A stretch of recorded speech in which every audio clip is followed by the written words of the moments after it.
All right. I will go ahead and get started. This is MuMo, the Mummy Monk Challenge, attempt number 3. I'm kind of separating this out into like sessions I've played rather than how many mummies die in the process of this. I think I actually tried 2 different mummies last time, but I kind of lumped that into the same attempt, I guess. We're playing point 1.5 as per the challenge.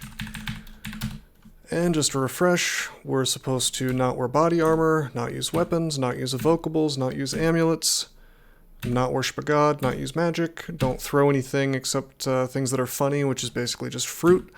The RLG guys have apparently shot me down and told me that nets are not funny, or rather they are funny, but I still can't use them.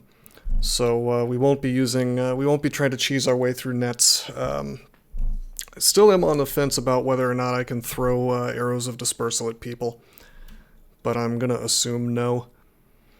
And we've got to get 6 runes. So let's do that. I have, at someone's request, I don't actually remember who asked me to do this, but I was asked to change my tile to Minkare. So I've gone ahead and done that. And so, what I've done so far this game is I've just dropped my robe, as I'm supposed to, as my first action. And here I am on D1. It looks like we have a very nice entrance. I'll be able to pillar dance here.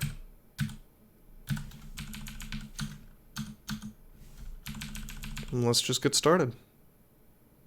Escaping the closet, hey, doesn't he? Hey, alpha user.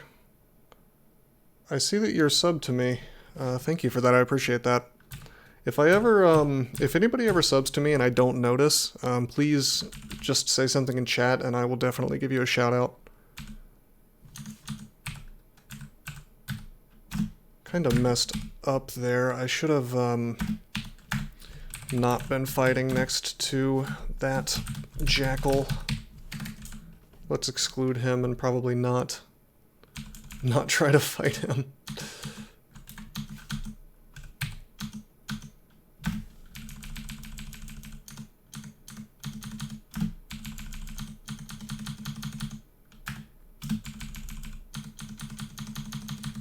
Training nothing but unarmed combat for the moment, because what we really want is to be able to punch things to death, since that's our only way of killing dudes. Okay, this thing can do, I think, 10 damage to us. This one does 9. No problem. I think we're okay fighting a single jackal. He probably has a pack. Yes, he does. That's unfortunate. Let's back up. This way we just fight the single jackal. That didn't work out. I took a bit of a risk there. If I was playing for win rate, like if I was desperately trying not to die there, I would not have engaged that fight. But I don't really care about win rate, I'm just trying to win the challenge. Alpha user, this is a, yeah, it's a MuMo unarmed combat run, but it's like a meme challenge, yeah, like Talus said. It's like basically meant to make you go crazy, I guess, because you're not only are you playing an unarmed combat character that can't transmute, you're also just like highly limited. You don't even get a god. And most of the equipment or the evocables and things that make your run a little easier are now denied to you. So it's like an ultra challenge run, basically. The worst of the worst. Yeah, I have a video on YouTube of me winning something called a felid mummy, which is like all the worst things about a felid and all the worst things about a mummy. And the background is deprived, which gets like no skills at all. And this is from a joke fork called Bloat Crawl, which has a bunch of crazy races and backgrounds in it. And I did win that, but I think I would consider this challenge harder, because at least with like a felid mummy deprived, you can get a wand early on and it completely makes the, it makes the game a lot easier. And yeah, like Doesn't He said, we're not allowed to wear body armor. So not only will we never have any GDR, where our AC is incredibly low, we can't even wear the robe. So that's an issue. Yeah, Felid actually has pretty good unarmed combat compared to -2. And they have a melee weapon, like the claws, which I believe increases your base damage a little bit.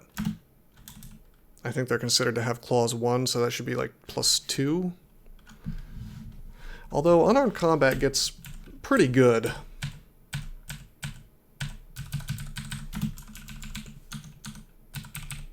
Even on a mummy, if you can get it high enough.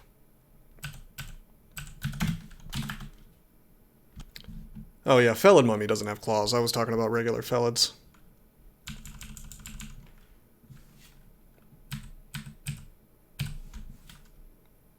Paws that are equivalent to bare hands, yeah. Okay, he can kill us if we're below 12 hit points.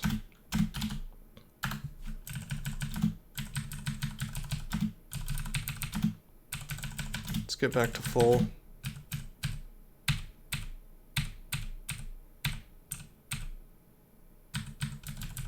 And he can kill us. You know what? Forget the worm for now. Kill this kobold, we'll do the rest of the floor. And there's another worm. I can kind of sort of cheese this by like stepping backwards and then swinging. And I'll get more attacks if I do this.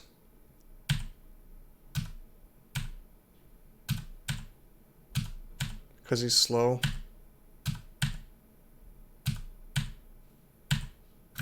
I guess that's one way to do it. We're going to get strength.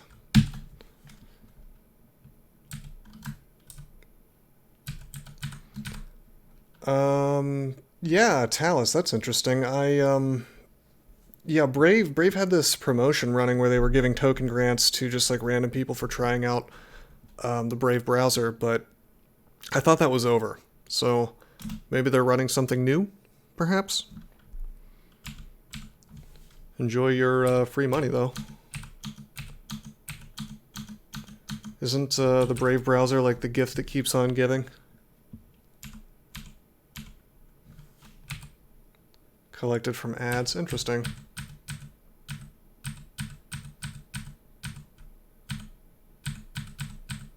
Look at this melee combat. The purity of unarmed combat, where I almost died to a kobold and a goblin. Hobgoblin.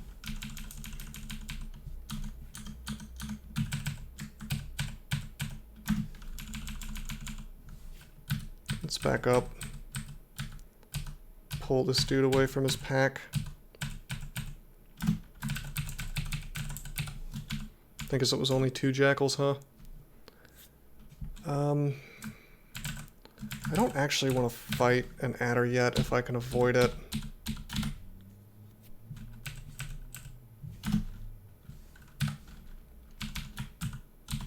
It's like reasonably safe, but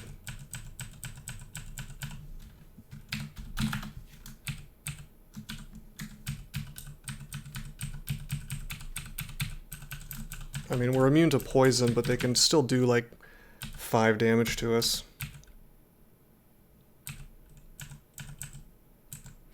Yeah, Talus, the person that you referred has to actually use it for, has to actually use the browser for a month, and then you get your, $5 worth of bat. Yeah, but it does take the whole 30 days. Maybe a little longer, depending on exactly what the, like, when your payout day is. But I have, I've been receiving bat for my referrals, so I'm totally positive that it works. Giant newts, what a strange monster. I mean, they essentially don't, or they essentially still exist under a different name, don't they?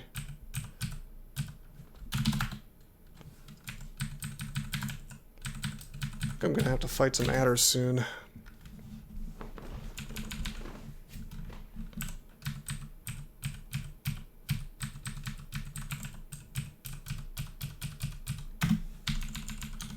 You know what? We're gonna make it happen.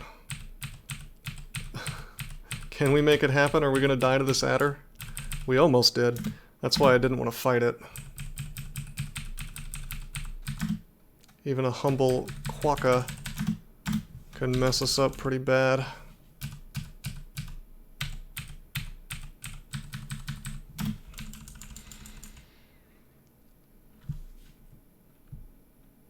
You gotta deal with player ghosts in this version. Yeah, we ran into a few last time, but I mean, player ghosts are honestly the least of my concerns, because with this challenge you don't get very many ways to reset fights.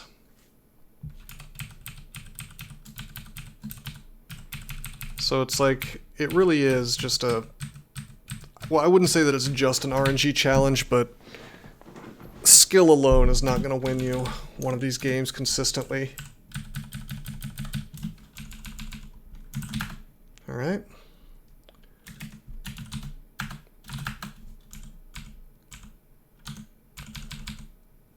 I may go up and try to cheese some experience here in a bit.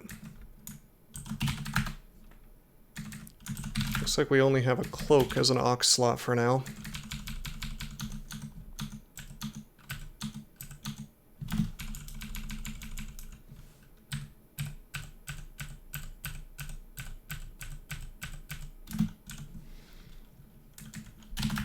Actually, you know what?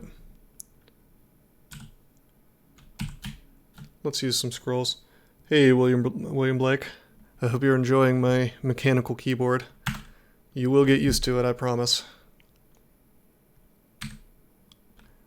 I see that we have a wand, but we're not allowed to use wands, so I guess let's just turn those off if I can find them on this list.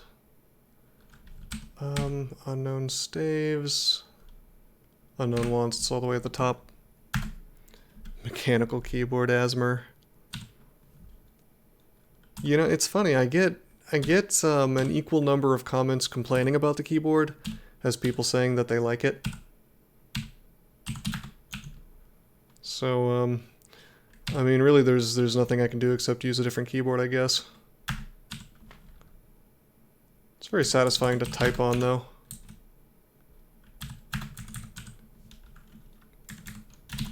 Alright. Little inventory management out of the way there. See if we can't do the rest of this floor. Nice one-shot the jackal.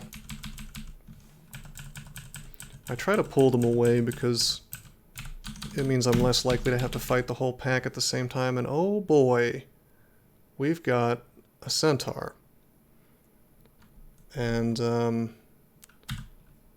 he can actually shoot over bushes. Let's see, 1, 2, 3, 4, 5, 6, 7. That's so obnoxious, 7 moves if I want to get next to him. I think the correct move here... a shrubbery. Yes, he does have a shrubbery. I think we move up, right, and we hope he doesn't hit us too many times. This could easily end the run. We could read Tella, but it's not worth it.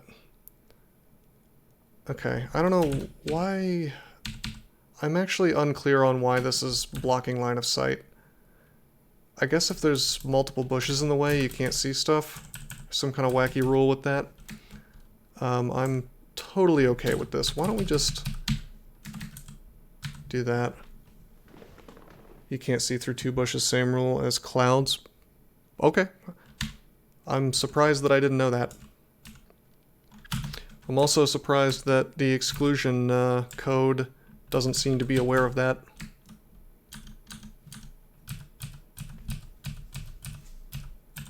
Although this is 0.15. Do I want to try to fight this centaur? Like take him around a corner and then kill him? I don't think we can really reliably melee him, so we're not going to do that. I see that there's a scroll of identify on the floor there, which would be nice to have.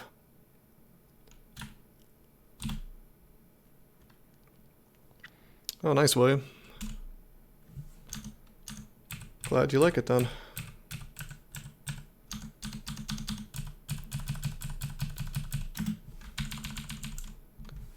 Okay, we found the temple. Not that it really does anything for us because we're doing a wacky combo. Orc Wizard could ruin our run. We will not fight him.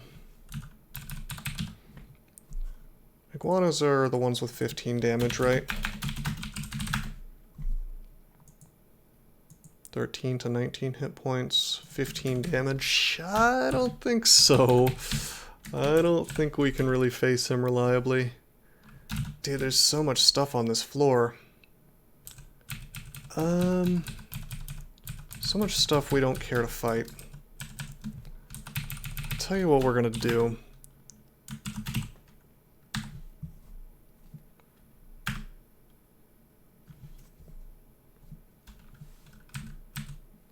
What's this about my cursor?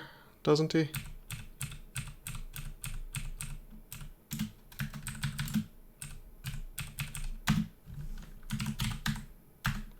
Oh, yeah, that's right.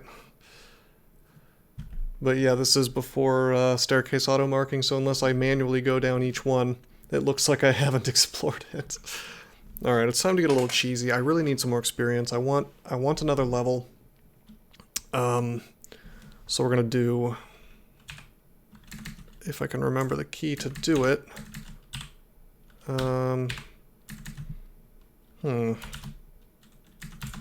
Maybe the repeat key doesn't exist in this version. It's okay. I'm just gonna keep waiting. And what we're gonna try to do is we're just gonna try to get a little extra experience as things spawn in. And I did this the last couple times and it worked out pretty well, although it can definitely get you killed, since out of depth things can spawn.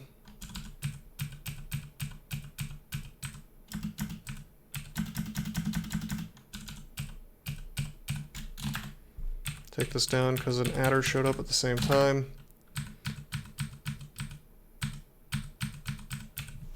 That could have gone poorly.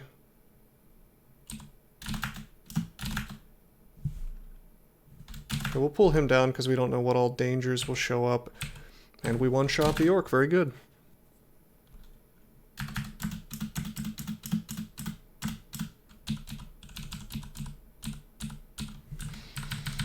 Now the worker ant, like, we can probably kill him. What is he? Just like a... How much damage? 8. He's kind of like a fat... Kind of like a fat adder. I guess, his AC's better, his EV's worse. He does more damage. And he has more hit points. I think I'm going to want another level before I go for him, so why don't we get that? We're actually getting experience. Start cheesing this floor instead.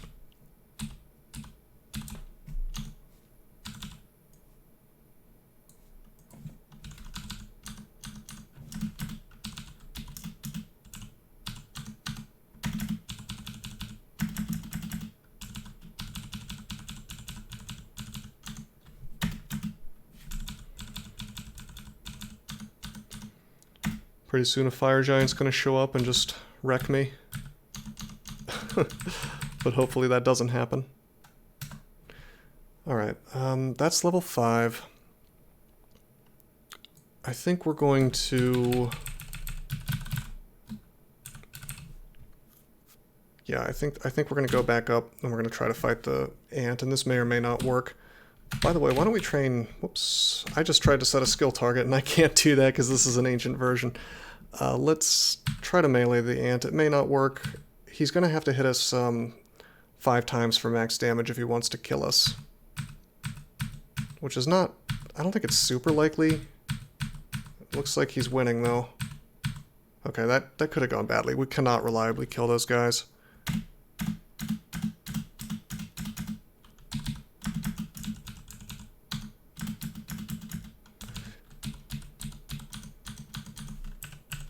But every time we do something like that, we're getting a nice pile of experience, which brings us closer to being a survivable character. And here's another interesting challenge. Damage 6. What is he? Speed 15, so he can get 2 hits sometimes. 13 to 19 hit points, not that much. And his AC and EV are... AC's higher than an adder, and EV's lower. We can probably kill him. If we could kill an ant, we could kill him. It just might go poorly. Okay. I'm willing to take those kinds of risks because, you know, if you remember what's on D5 or D6 or whatever the floor is that we haven't explored yet, there's like a bullfrog there, there's like an orc wizard. At this point, it's like a choice between what kind of risk do I want to take, you know? There's no, unlike a regular game of Dungeon Crawl, there's like, you know, in a regular game of Dungeon Crawl, usually there's a choice you can make which is virtually guaranteed not to kill you. But in something like this, it's just like the best of limited options, more like, you know. Now, stuff will not spawn here forever, and the longer I spend on this floor, the more likely it is that some extremely out-of-depth thing will spawn. To be honest, I'm actually pretty surprised we haven't seen like a Deep Elf Annihilator or something already. Suddenly a Sphinx comes into view. Well, that would be upsetting. That would probably kill me if he decided to cast paralysis. Alright, here we go. Giant frog. Let's look him up. If you're wondering what I'm doing, I have the I have the Twitch screen blocking the chat, but I'm just looking up. Actually, hold on. Let me move that just for a second. See, I'm just looking up these monsters with the meme bot because I am on Barotato right now. So Giant Frog is speed 15, just like the Hound. It does 9 damage instead of 6, which is 1.5x the Hound's, I guess. And it has around double the hit points. A giant Pepe. Not to be confused with a clown Pepe. Anyway, I really, I just don't feel super confident against this frog. I think we could take him, but I also think he could kill us. So let's abandon that floor for now and perhaps come back. But we'll do the same thing to D2 now. Is lag noticeable on Barotato? That depends on where you are located. I am on the East Coast, so it's one of the least laggy servers for me, but as Doesn't says, it kind of depends on the time of day. Kelby is the least laggy server for me, and the one that I would prefer to stream on, but it doesn't host 0.15, which is where this challenge has to take place. And I recently had my account from there banned because the guy who runs Kelby is just a little bit crazy and thinks that it's like the worst crime against humanity that I named my account rosecrypto.com. He's like, oh my god, it's advertising.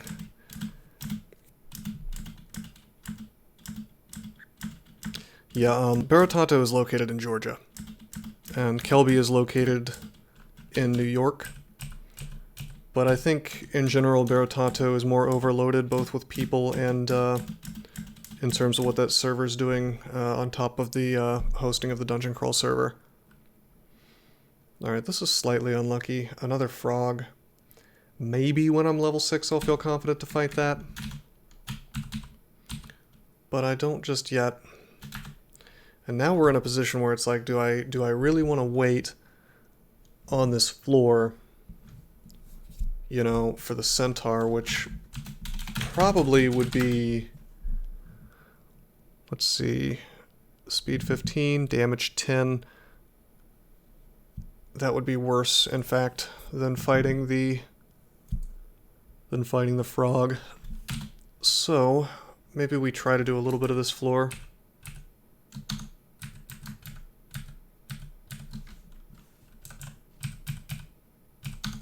So close to leveling up.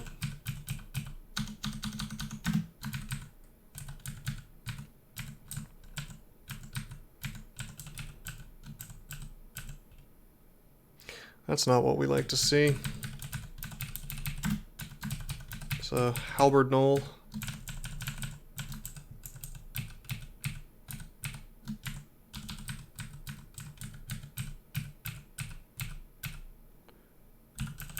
A whip knoll. That's not so bad actually. Why don't we pull him up?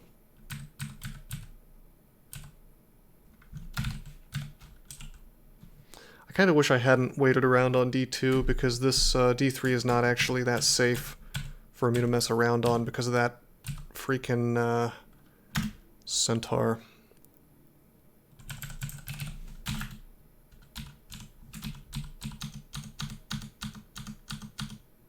Hello, that's another centaur. Let's go up.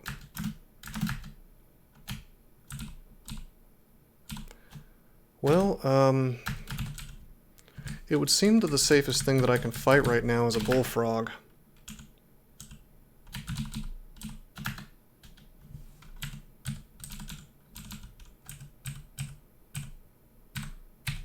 So we're gonna try it. And we're gonna get punished, and we're totally gonna die here. Ah. I think that was the only choice I could have made though, because the frog is easier than the centaur in melee. What a shame. You kind of have to get one of these characters off the ground before you can start really making interesting choices. Let's try again. Oh, jackal pack right off the bat.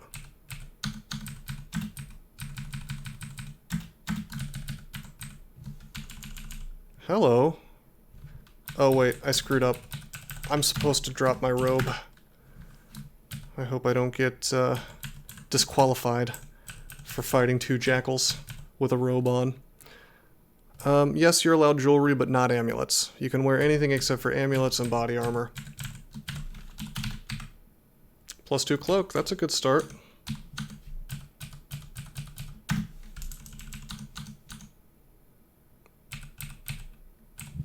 Are you not allowed to wear bucklers? Is that true? It has to be an actual shield.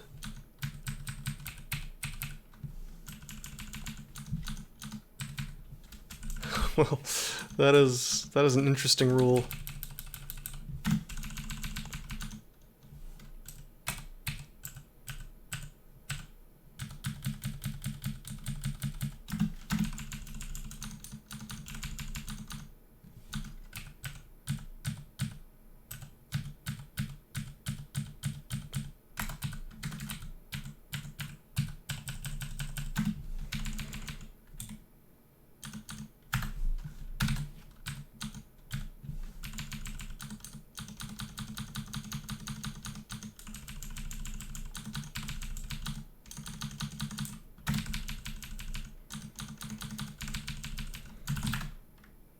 Alright, there's D1. Yeah, I remembered it said that, doesn't he? But I seem to recall something about, like, that being a later addition to the challenge. I mean, I'll obey it, it's fine. I just have trouble remembering to take my robe off at the beginning.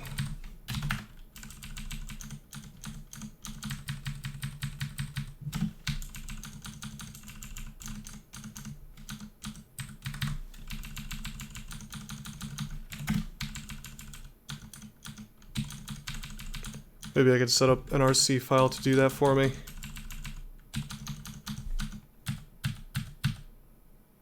Wait, hold up. Are Quokka's speed 10? They're speed 12, that sucks.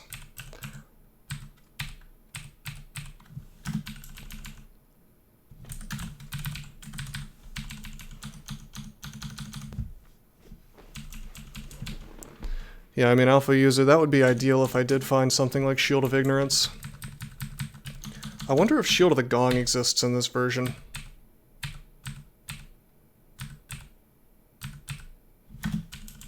Oh, that would be fun. Or Shield of Resistance would be even better.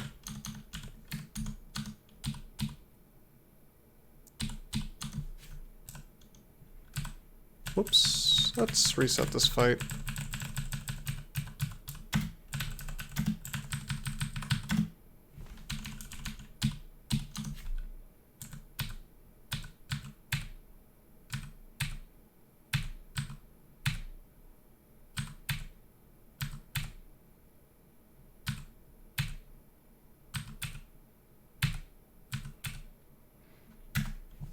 Alright, level 4 already. Had a little bit extra experience this time. Let's go up. Let's read some scrolls. We got identify. Well, we won't be needing amnesia because we're not allowed to learn spells.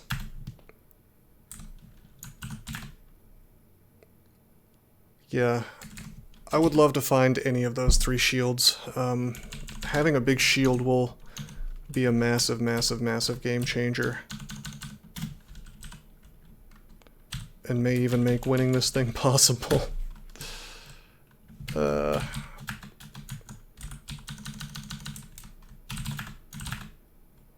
Let's go down before we fight that adder.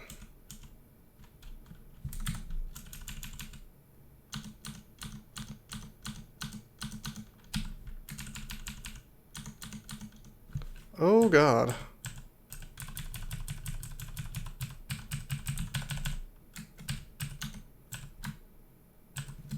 Wouldn't it be nice if I could wear that leather armor?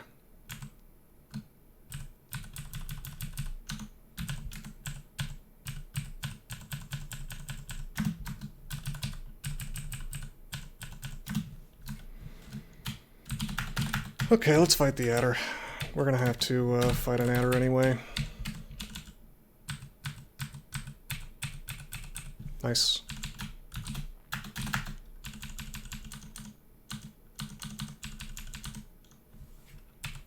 Ha! Have fun blowgunning me.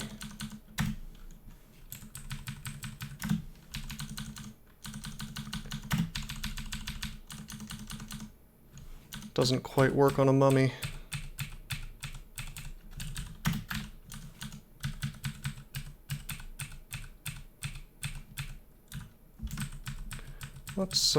Let's back off and let this jackal get in front. This way we're chased by things that are only speed 10. Okay, that is a dagger of holy wrath, so we might be in for some slightly obnoxious fun. And by slightly obnoxious fun, I mean kiting this dude around a column for a little while. Because I don't want to fight him unless I'm at full hit points, even if it is just a dagger.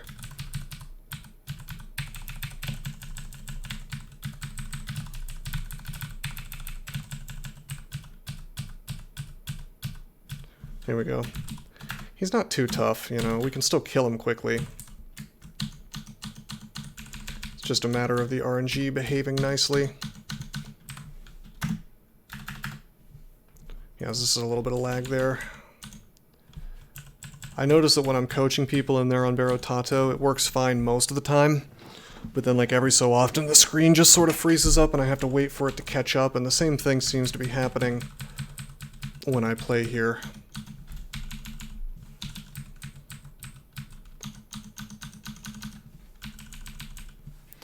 Hey, Mr. Ogre. We're not quite in a position to fight him yet. Ogres have a base damage of 22, I think. No, 17. And then the giant club is 20 damage, so he can do 37 damage to us. Which is more than our current hit point total. So we'll go up.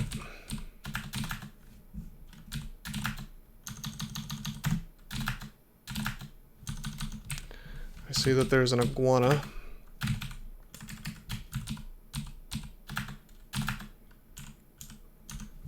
I think iguanas are, I looked them up a second ago, but I don't remember. Are they speed 10? Yeah, they are. We could actually fight an iguana then. I would just need the RNG to cooperate a little bit.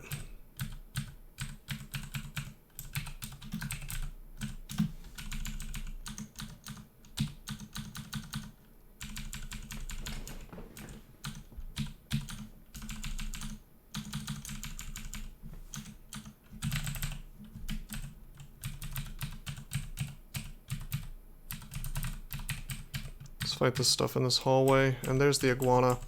Why don't we safely pull him up? I see that he's hit me twice for really, really big damage. That's okay, because remember, he is only speed 10. So, barring random energy, I can do this forever. And he may even get random energy in the other direction, like so, letting me do this. I rest, I come back down, he doesn't hit me, we swing, and we try to fight it out with him, and we win.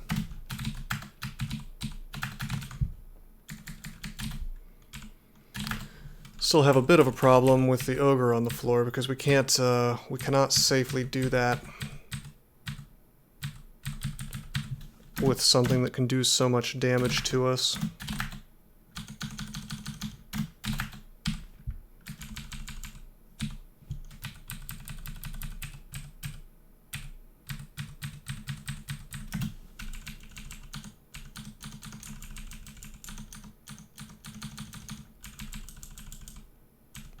Alright, done exploring.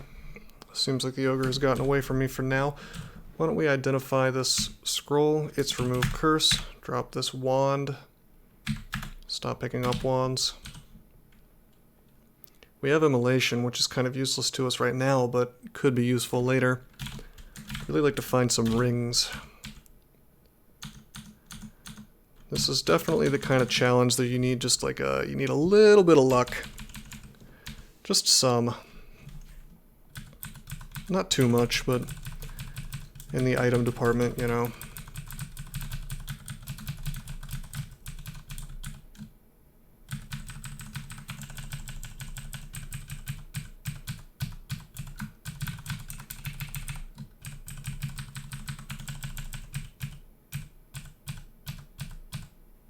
Let's back off. Let's back off and rest. Ah, he's next to me. I knew that would happen. I don't know why I wasn't paying enough attention there. Go back down. Try to duke it out with him. And it works.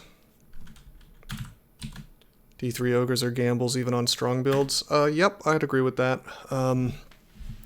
Generally ogres, I like to think of ogres, and especially two-headed ogres, as kind of the first threat that a player meets where it's kind of like discretion is the better part of valor. You know, if the one lesson of Crawl that really should stick with you more than any other is that you don't have to take every single fight. And, oh my god. Oh my god. I'm gonna die here. I'm gonna die and I should have run away from the jackal. I'm dumb. That was totally my fault. I thought I could just kill the jackal real quick, and then walk away safely, but it wasn't, the RNG wasn't working for me. What I should have done is just eaten all the hits from the jackal all the way down through here and up the stairs. Yeah, I know, right, doesn't he? I just kind of wasn't thinking. I didn't realize that, with 3 AC, I probably could safely go that whole route. This is what I get for trying to talk and play at the same time, huh?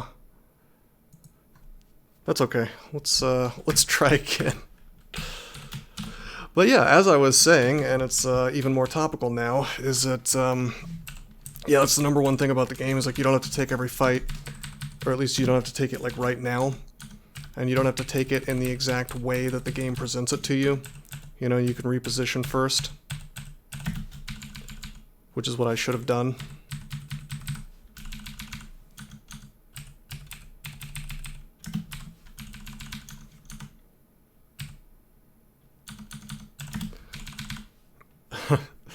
Well, keep playing Alpha User. You'll eventually learn to recognize these things automatically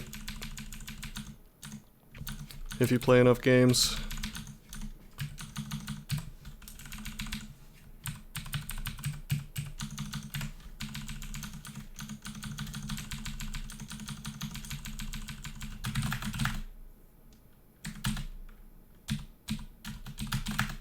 Didn't really want to fight this guy yet, but I'm not super invested in this particular MuMo. I'm actually kind of... Wait a minute. I just did... I did a whole floor with the robe on. That feels too much like cheating to me. I'm gonna start over. You guys need to help keep me honest, I think, because I keep forgetting to follow the rules. I'm gonna make sure that's my first action from now on. If I fight like 1 or 2 monsters with it on, then I'm not gonna worry about it, but like if I do a whole floor, that's... The first floor is the hardest one, probably, or one of them. Feels too much like cheating if I forget that long.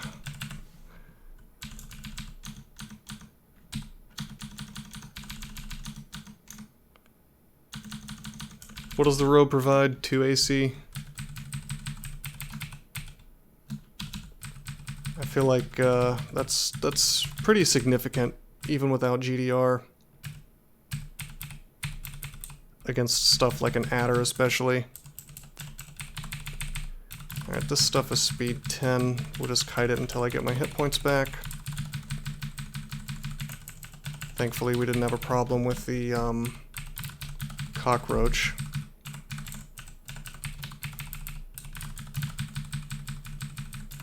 Which is not speed 10, it's actually speed 12, I believe. Oh, I just foolishly let myself get surrounded. That's okay, though. It worked out.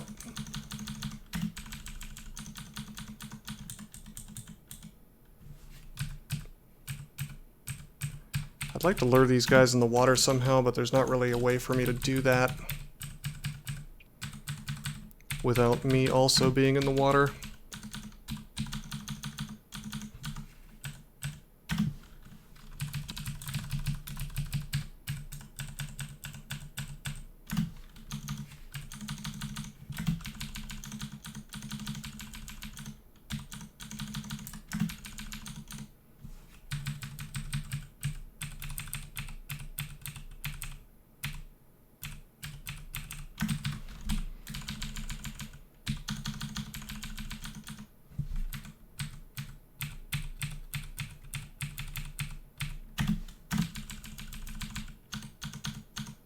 Hitting level 3 on D1 is pretty good.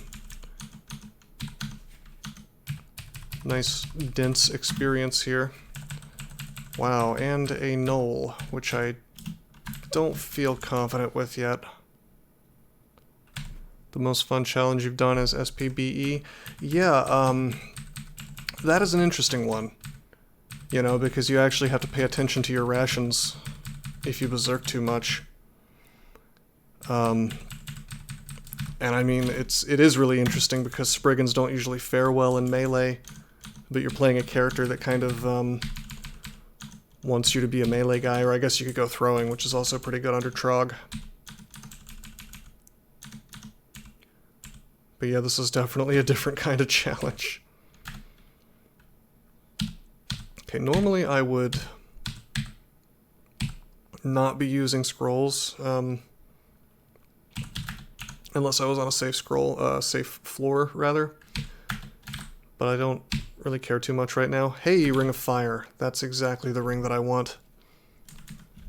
We are no longer RF minus. Let's try to level up one more time before we start fighting adders.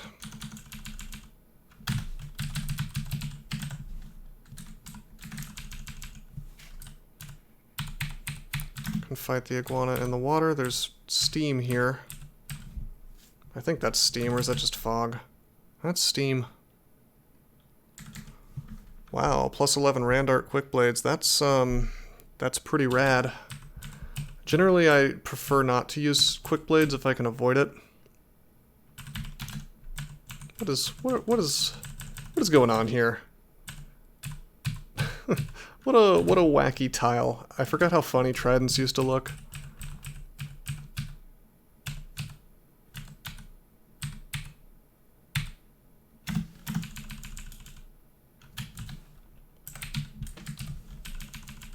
That's a lot of adders on this floor.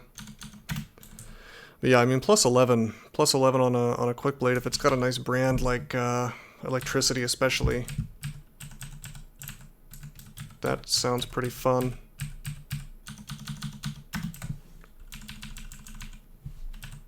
Okay, we have to fight it. Either it works or it doesn't, and it worked, thankfully. It was probably that one that was sleeping, yeah.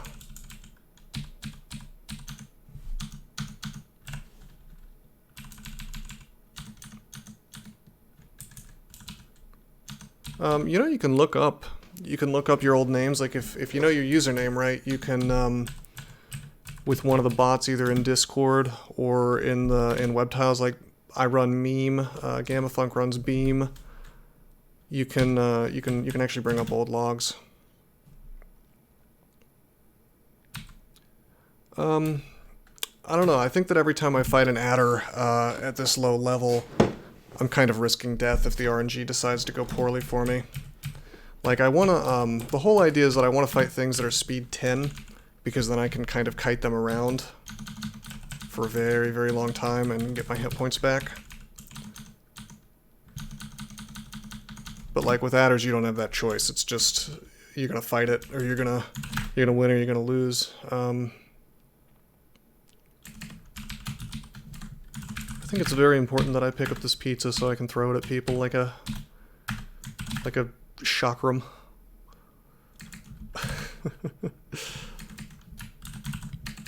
Okay, I'm gonna try to find this knoll.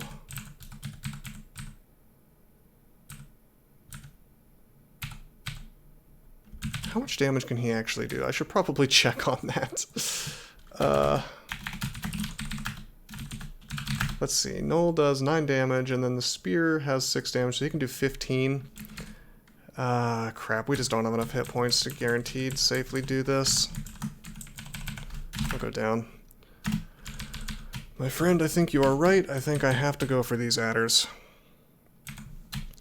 No, it doesn't do damage, it's just for fun.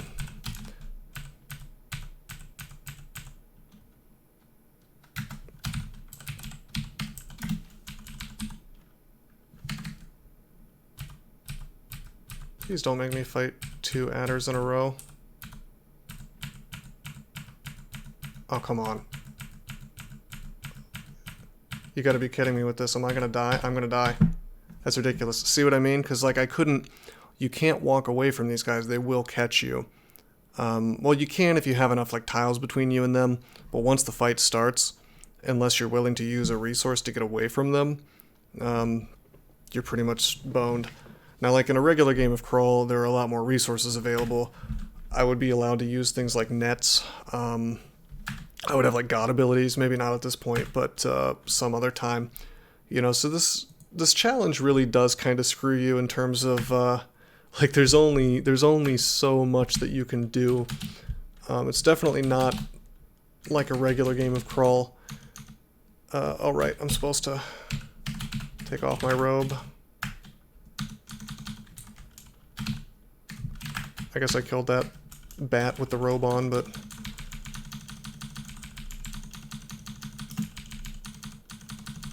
don't think that's a big deal, really.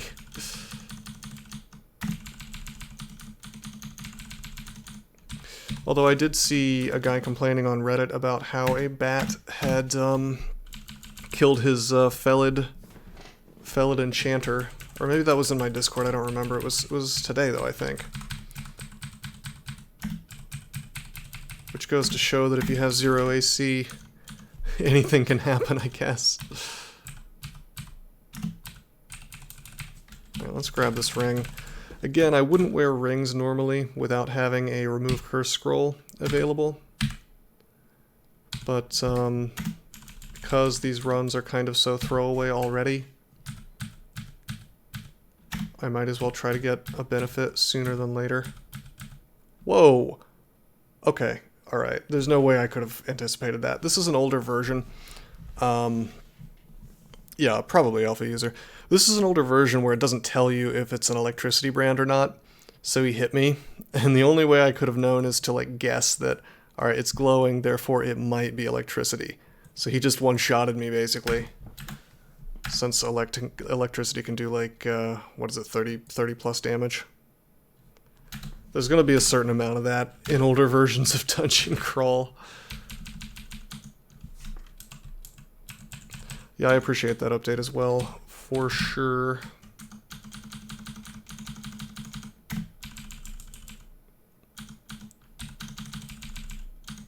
Hey, it's a null.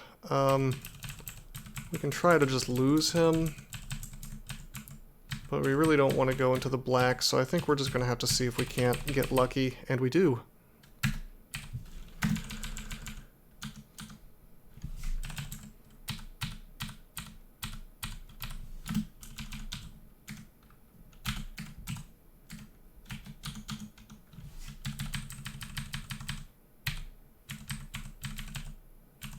Let's get this all in a hallway here. I feel like I may have started on 0.15. I don't really remember, to be honest. The one thing that makes me sad about this challenge is I'm not going to be able to go use cool old things like rods, since it's against the rules. Hello. Got my cloak here. I can go back to having at least one AC.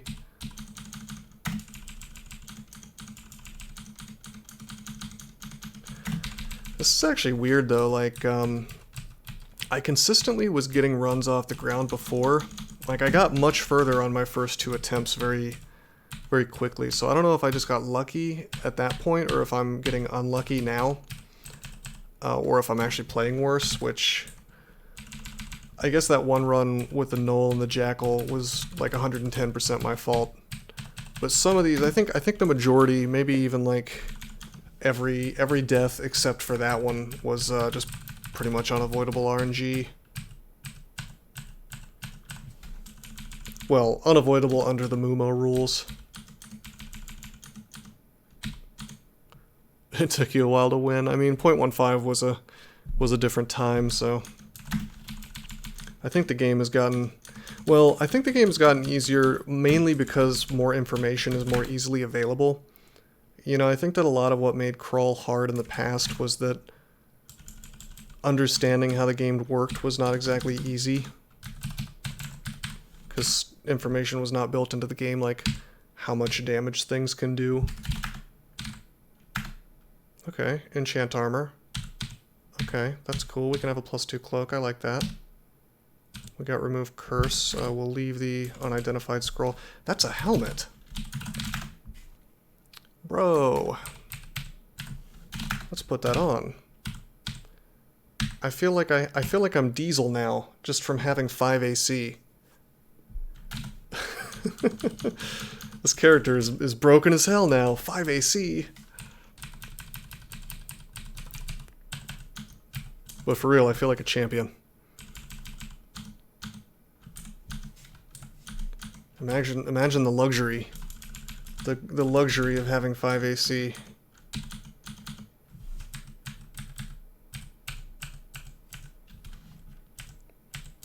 Yeah, it is a good start. Hopefully we just don't get RNG'd down, you know.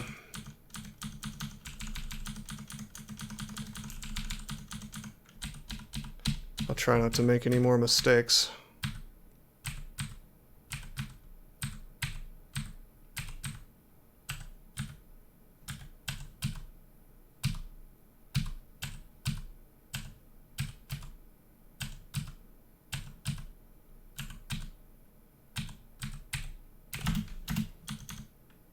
Five times as tough as an octopode.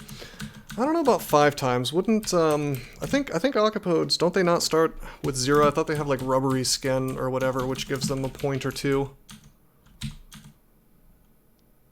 Robin and Grinder appear together. Oh man, don't jinx me. I hope that doesn't happen. Although I don't know if Robin exists in this version. Isn't he a relatively new addition? Somewhat.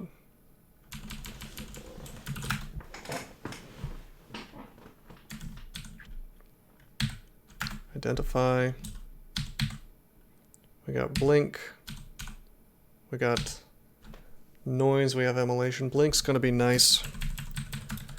That's like gold. Alright, Talos, you caught me. That's, you know, if I can get enough subscribers, and I think it's based on subscribers on Twitch, I think they're gonna give me more, emoji slots. And I think I'm gonna make Grug. I think I'm gonna make Grug the next emoji. I really like that guy.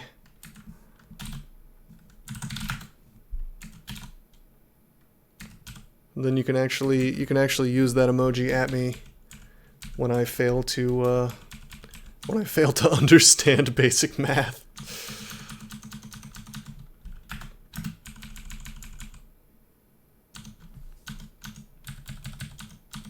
Okay, we're having a nice smooth dungeon. Suspiciously so, in fact.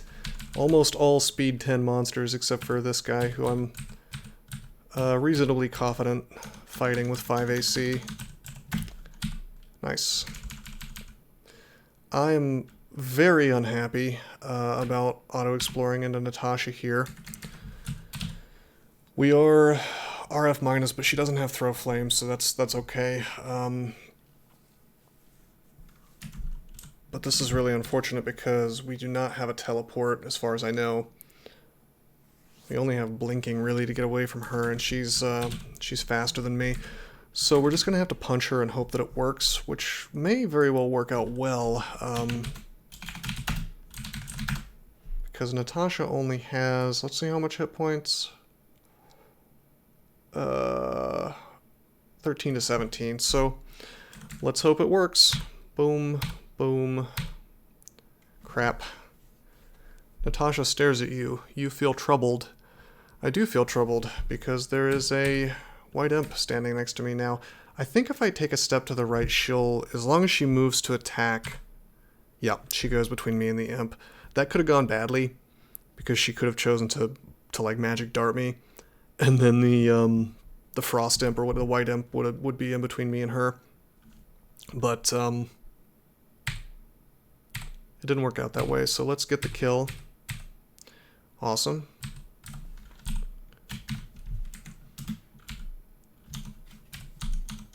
We're going to train a little fighting now that we're at 5 unarmed combat. I don't, oh, it's a jib. That's okay. We're just going to hope that we can fight a jib. Doesn't seem to have a wand. He had a potion of healing. Okay, that's okay. We're going to reset this fight. Indeed, I should have started out by pulling him upstairs.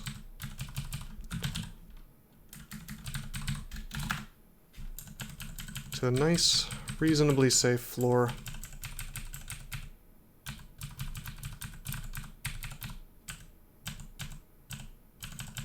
Okay, full hit points. Down he goes. Nice.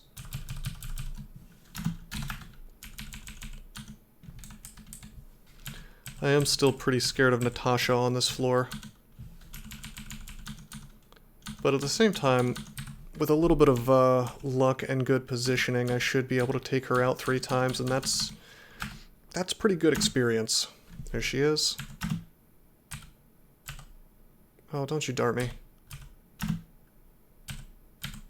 Yeah, see, that was good positioning, or not the best positioning to start with. Oh, are you kidding me? She has a wand? That is obnoxious. She's zapping us. She's using Magic Dart way more often than she would be, because she's got that wand to use. That's unfortunate. Yeah, we died. We died because she had the wand. Now here's a question. How is it that cats even use wands? Are they just holding it in their mouths? Because they don't have opposable thumbs. I take issue with this. Well, the only way to avoid that would have been to... I mean, we could have like blinked as soon as we saw her, but we really need to conserve the blink scrolls for when we're getting our runes, if possible. And we could have skipped the floor, I guess, but like I felt reasonably confident about meleeing her, you know, with 5 unarmed combat skill and pretty decent fighting. It's just that RNG didn't really want to work out for us. Like, I backed up and I used line of sight to minimize the number of turns that she was in melee with me. Something really weird about her, by the way, is that, like, she can have a wand, and you have to kill her 3 times, right? And she actually keeps the wand, and I guess this is consistent in the way that player felons work, but she actually keeps the wand after you kill her the first 2 times. You only get any items that she has after you totally take her out, which is kind of interesting.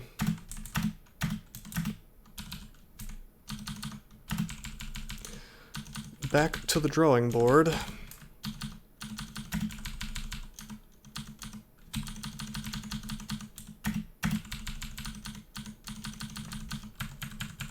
Okay, that was unavoidable, really. I think geckos are speed 12.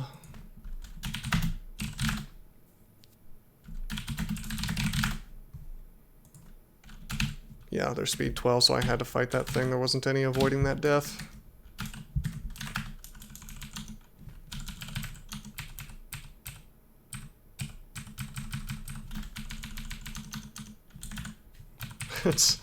It's a knoll. It's a D1 knoll. How cute. I guess I'll fight him at full hit points. We managed to kill one at level 1 before. I'll just keep resetting it.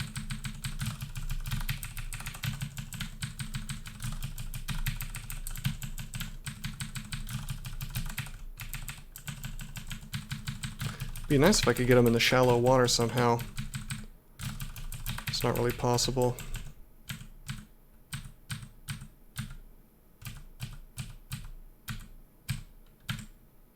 Okay.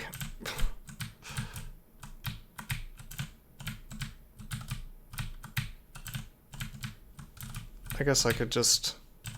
I'm just gonna go find a staircase down. Actually, he forgot about me. Okay, that's fine. We'll come back for him.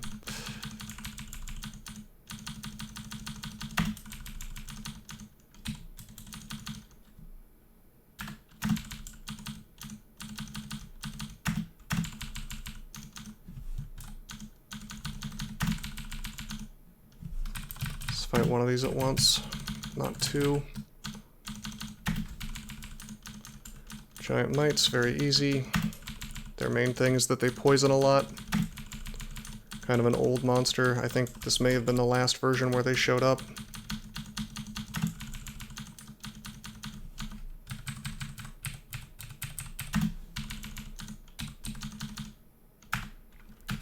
Alright.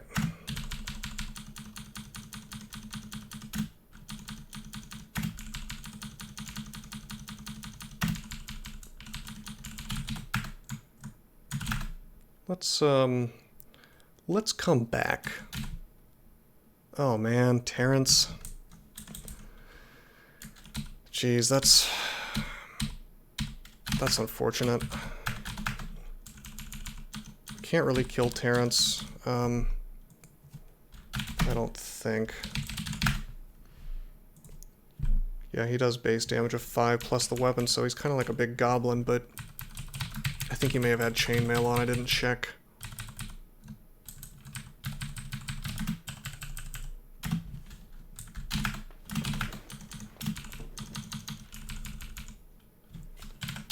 An altar of Herein. Holy crap, that is a wand of flame.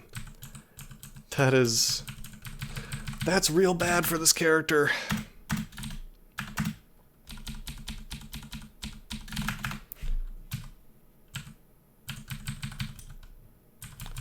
D2 Terrence XL2 with 0 AC isn't a good bet. Yeah, that was my exact same thought. I mean, if RNG worked out for you, you could make it work. Remember, he's speed 10, so you can, as long as you can survive a couple hits from him, you can reset the fight. I wouldn't say endlessly, because like he could eventually get a bunch of random energies in a row and kill you, but long enough that you're probably gonna win. Kind of like what I'm doing with this Knoll, although the existence of that worm might complicate things a bit. Can he one-shot me? What was it? 9 plus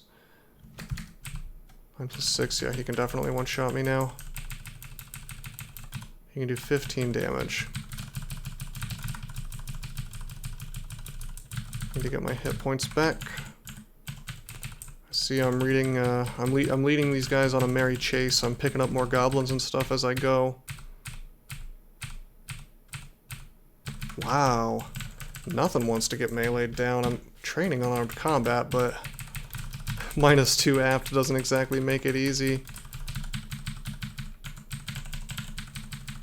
If this was like a Minotaur or something under the exact same restrictions, it would be so much easier.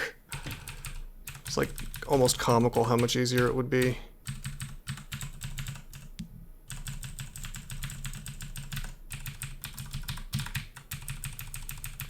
Alright, we're just spending some time walking here. Get our hit points back.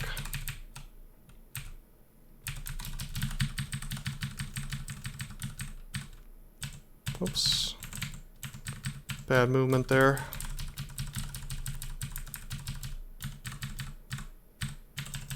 Okay, full. Let's get him into a nice hallway. Come on. I don't know if I would call it hardly a challenge. I mean, even with a Minotaur, if you had the same restrictions like no body armor, no gods, have to do 6 runes, can't use amulets, can't use throwing, can't use spells. I don't know, I feel like it would still be a pretty hard game. It's just that you would be able to get way more games off the ground. I still think that very few people would be able to complete the challenge. Hey, Doxine. I've splatted quite a few mummies. The RNG is not being nice to me tonight, and I've made a few unfortunate oopsies while trying to get this done, so I think we're on like mummy number 5 for the day.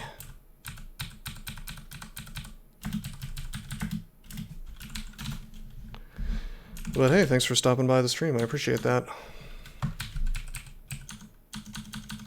Maybe you'll be my good luck charm, and I won't die to Natasha again. And an unfortunate wand of magic missile. Oh boy. No Sigmund for me today, please.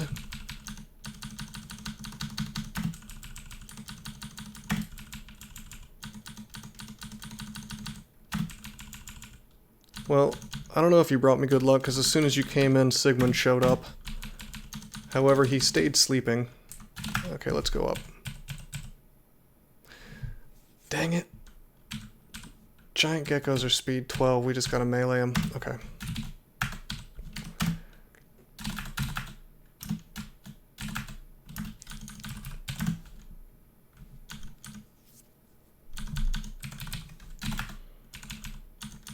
I think I'm gonna try to melee Terrence down.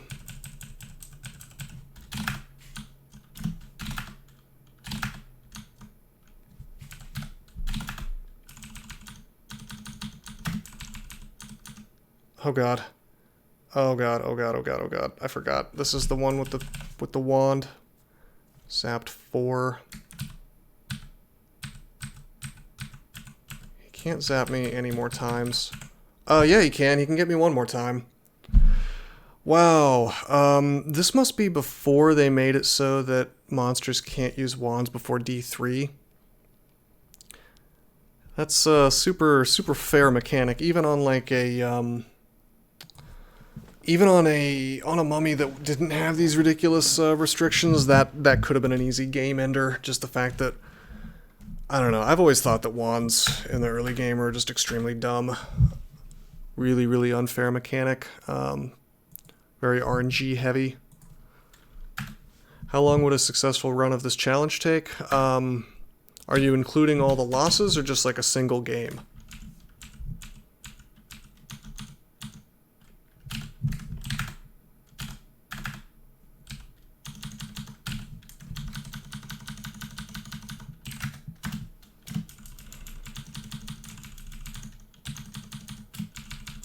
Because if you're including the losses, that's extremely variable because it's kind of like turn count running. You're waiting for the perfect confluence of RNG.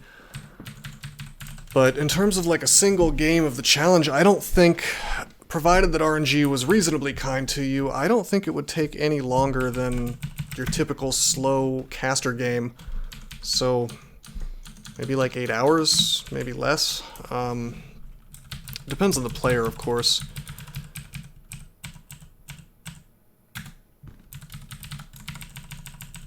Oh boy, I need to get my hit points back. it's going to vary so much from game to game is the thing, because I mean, if I find a bunch of really cool Ox Armor slots right off the bat, that's going to speed things up so much.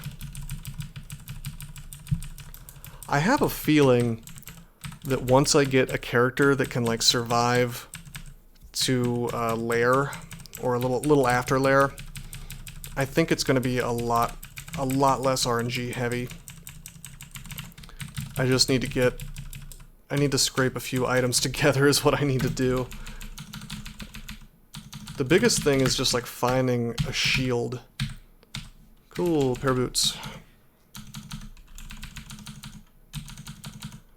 If I were to find a shield on one of these runs, I get the feeling I'd be able to play a lot faster.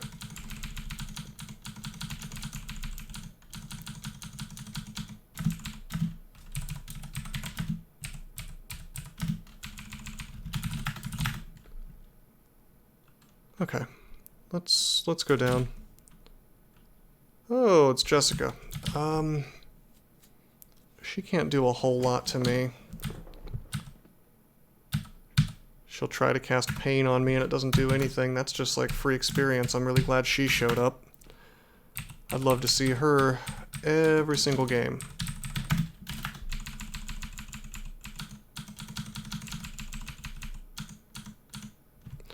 Ouch.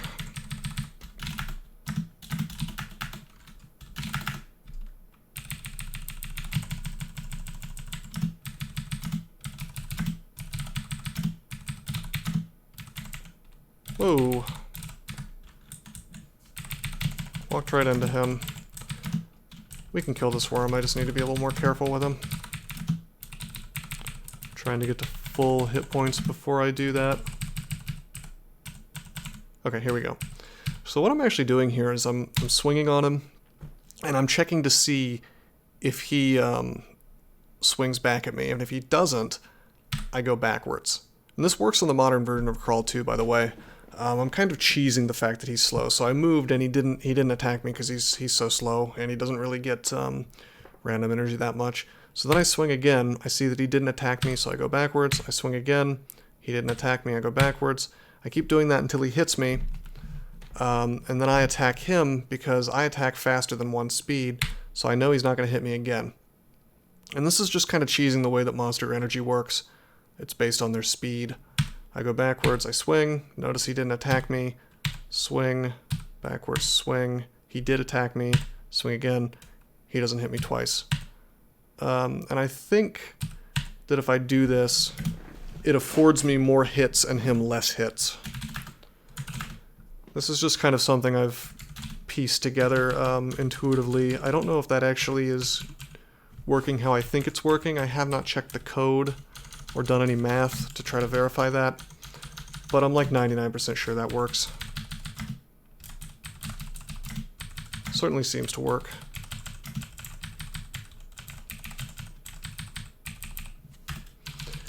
Alright, level 4.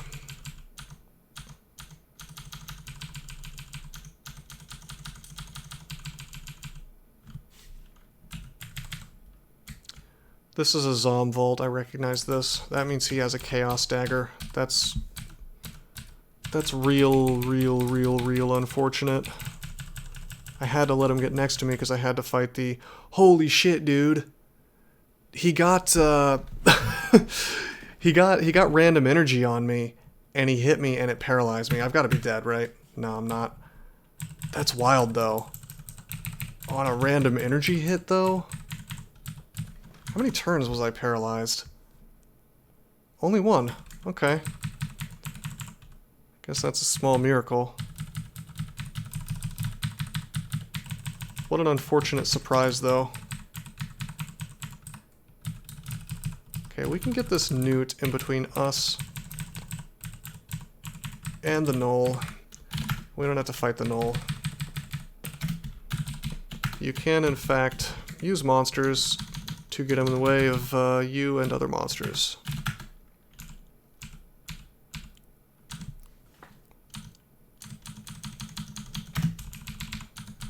In fact, it probably is something you need to learn how to do if you ever want to be able to do a challenge like this, but even not in ludicrous challenges, you can crap. Yep, I know it's a chaos spear. Even not in ludicrous challenges, that's a useful tool, especially in the very, very, very early game. On certain combos, it might behoove you to like have a little bat pet on D1, you know, because then you can put that in between you and like a, you know, unfortunate D1 knoll.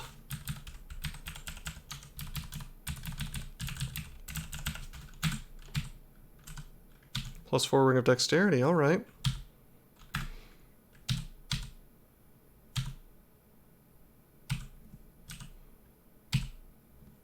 Okay, we have remove curse as well.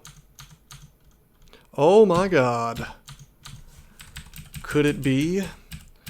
What is this beautiful item I see in the distance? Could it be the thing that's going to let me win this run? I think it might be.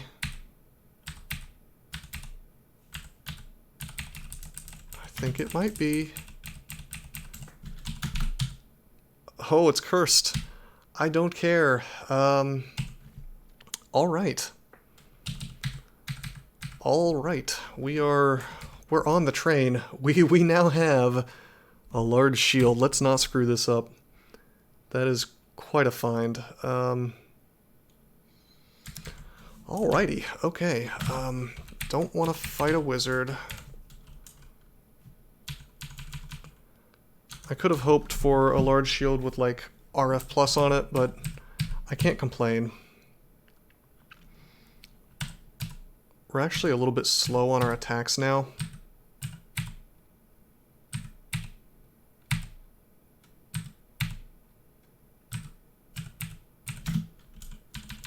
Kind of sucks at this level, but a large shield is a large shield.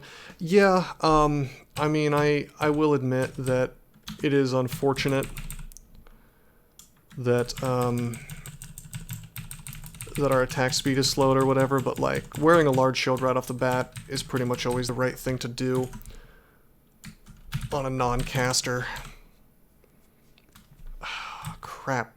Actually, the next floor is not safe at all. Should I try this? I think I do, and we just hope that he doesn't have a good brand on this flail. Actually, I should check. I should make sure that he cannot one-shot me, or I should see exactly what the damage on him is.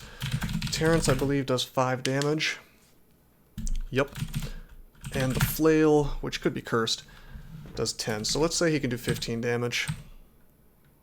Alright, this is fine. I'm gonna reset the fight because it's going better for him than me. If nothing else shows up, we can do this indefinitely until the RNG wants to work.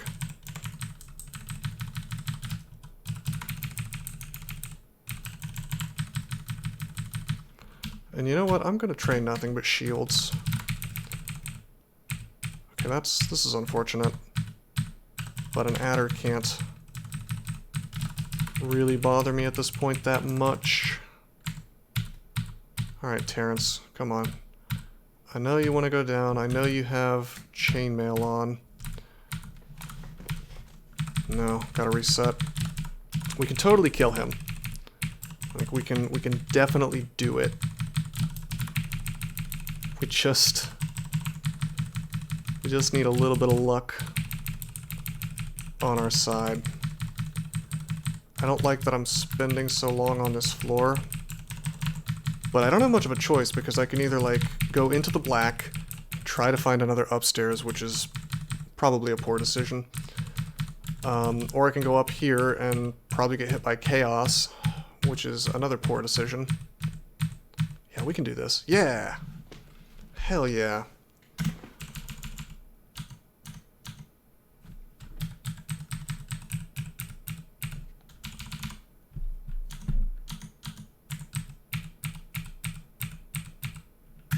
Level 5. Alright. Still attacking kind of slowly.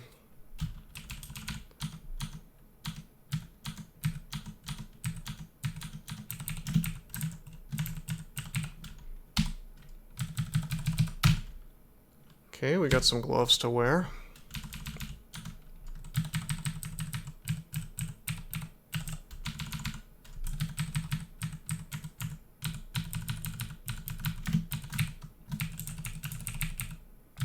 Hello, giant pack of things with hands.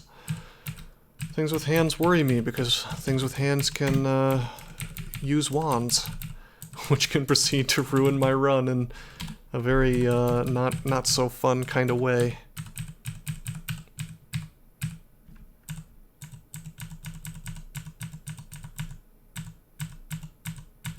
Alright, come on. Hello, Orc Priest.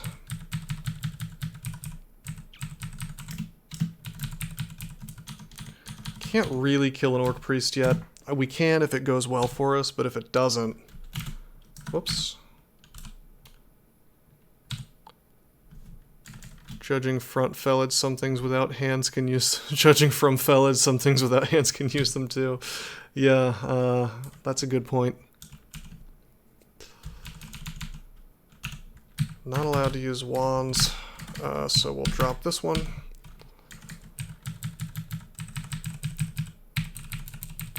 I wonder which aspect of this challenge makes it the hardest. I would have to say it's probably the fact that you can't have a god.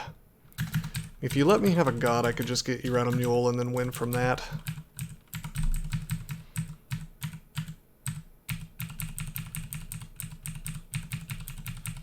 Dude, we almost died to a freaking adder.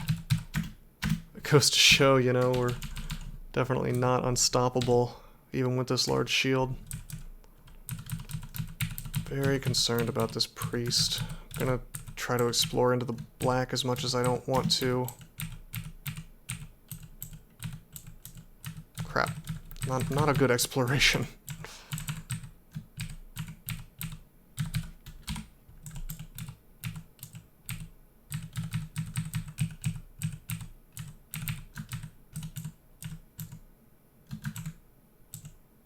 He noticed me. This is one of those situations where I don't want Senpai to notice me.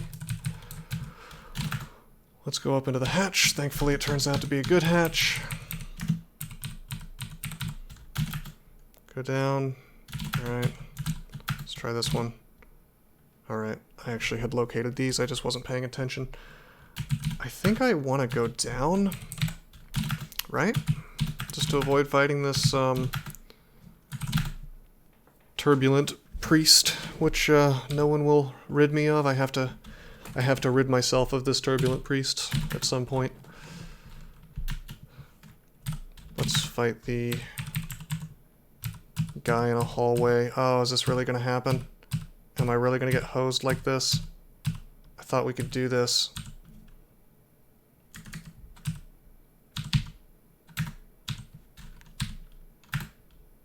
I'm panic reading.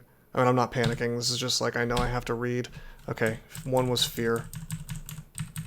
We've gotten a stay of execution here against this worker ant, which I thought that we could kill and cannot.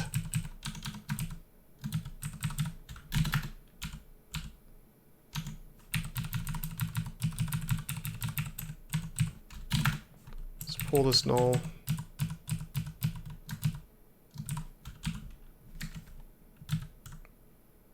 That is a ghost. That is definitely a ghost.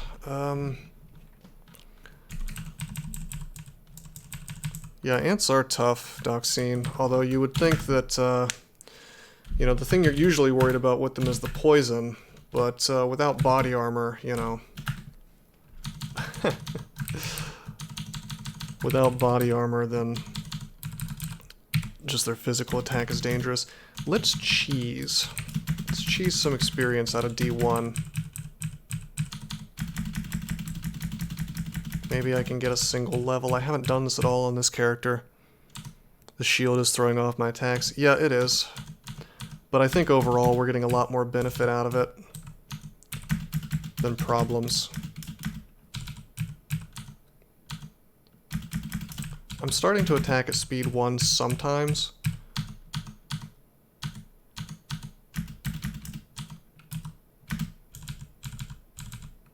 So it shouldn't be long now. Damn it!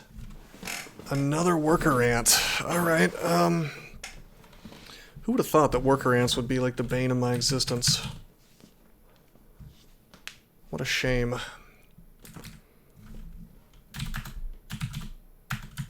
But like, if we can't kill a worker ant, then how are we going to survive? Oh crap. I just tabbed right into him, but he didn't notice me. Alright, let's think about this. Got a ghost on this floor, we got a priest on this floor, we've got a big ant on this floor. We've got gnolls here, which I know I can kill pretty easily. Let's pull him up. Wait a minute. Okay, good. Yeah, the ant was not there. Okay, alright, that worked out for me. Oh no. Okay, that's okay. The ant didn't notice me. I haven't trained any stealth, but luckily the ant is like oblivious to me for the time being. Let's get to full hit points. Please don't make me fight the ant. There's a ghost. We'll go down, melee the gnoll, and we're just going to move on to greener pastures and hope that D4 turns out to be a safer place than the game has been so far. Let's identify a little bit. We get fog. That's not super helpful in this challenge, but I guess it could be.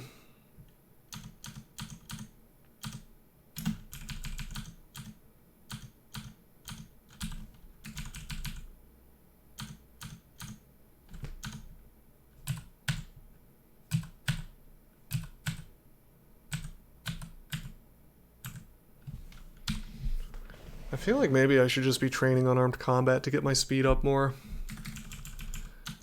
But it's a lot cheaper for me to train shields right now. Halberd Knoll. Come on. There we go.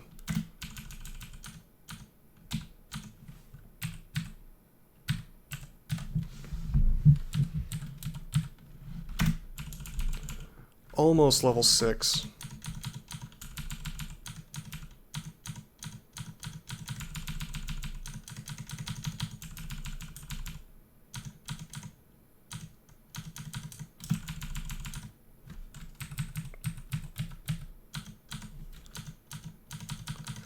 This is weird. I'm noticing that my attacks sometimes are like 0.9, 1.1, 1.3.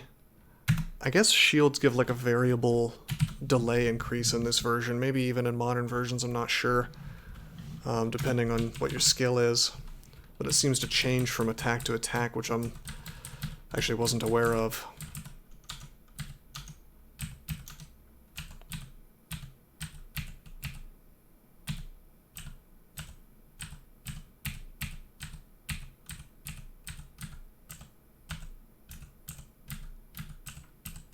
Get these guys in a hallway, so I'm only fighting one.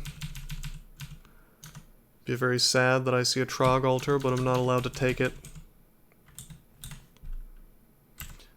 Iguanas are only speed 10, so we can... Okay, he gets a really good attack on us, so we just walk backwards. I'm using... there's one evocable I'm allowed to use in this challenge, and that's my feet. So I'm evoking them to walk away. Crap. Okay. Hey, Semyon, how you doing? Trying to do this MuMo challenge. It's working out okay for this run, at least. We found a large shield, so if I squander this run, then I'm gonna be very sad. Hey, +2 ring of protection. This is starting to look like a run almost. We've got boots, we've got gloves. No cloak, no helmet yet. Mimu is mummy, but this isn't just an ordinary mummy monk. This is like a special challenge where you're not allowed to wear body armor, you're not allowed to use weapons, you're not allowed to use evocables, you cannot use amulets, you cannot worship a god, can't cast magic, can't throw anything that's not funny, so basically just like fruit and meat and stuff, and then you have to do 6 runes. So as you can imagine, it's kind of a ludicrous challenge. But we're trying to beat it anyway. Speaking of ludicrous challenges, this ogre can do 37 damage. That's not my entire hit point pool at this point. I think we're going to try to do it.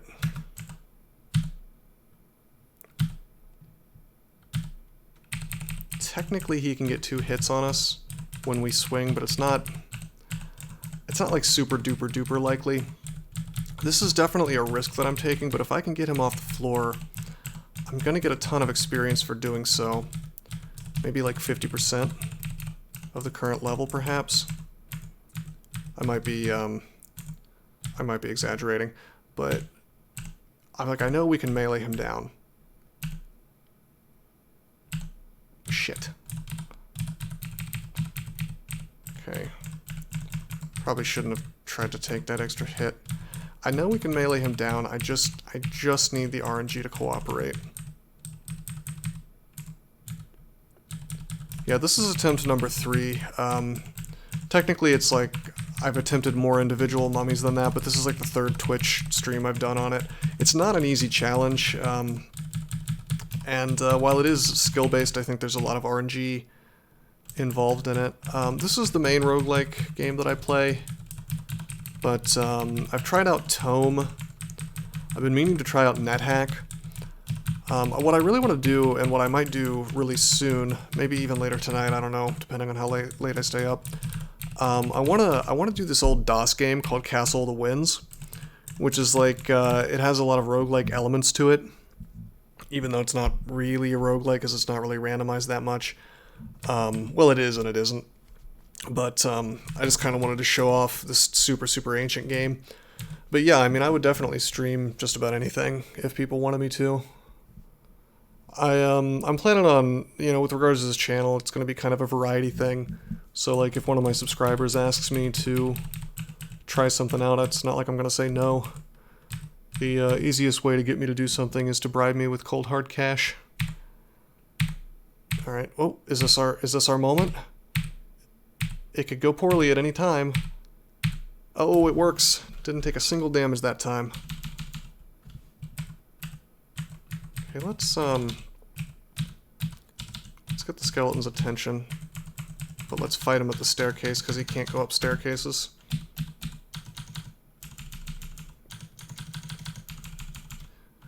But yeah, that's not to say I wouldn't take suggestions from people who are not subscribed, so feel free to throw something my way, and I will probably eventually get around to checking it out.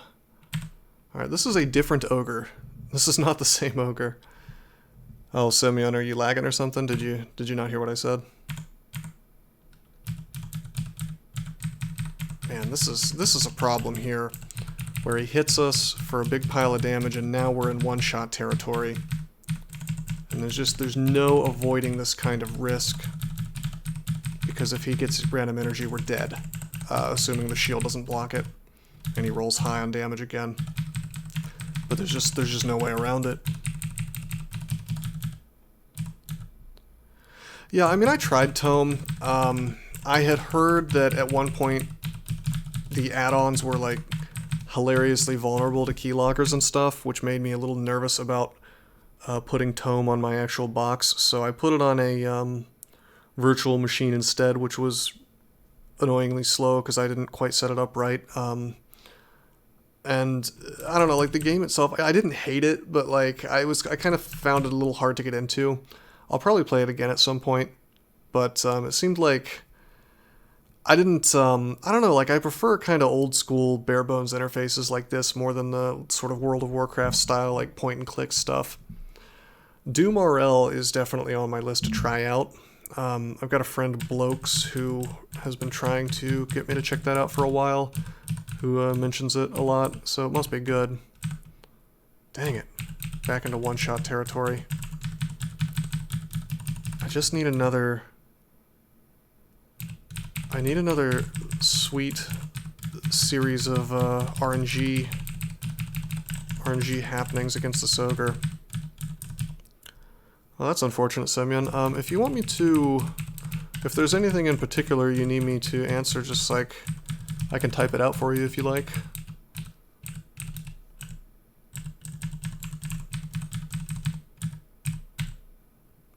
Okay, he got us back a one-shot. We're looking for 37 hit points. If we can stay above 37 hit points, then I feel safe. So he does 17, and his club does 20. Well, up to 20.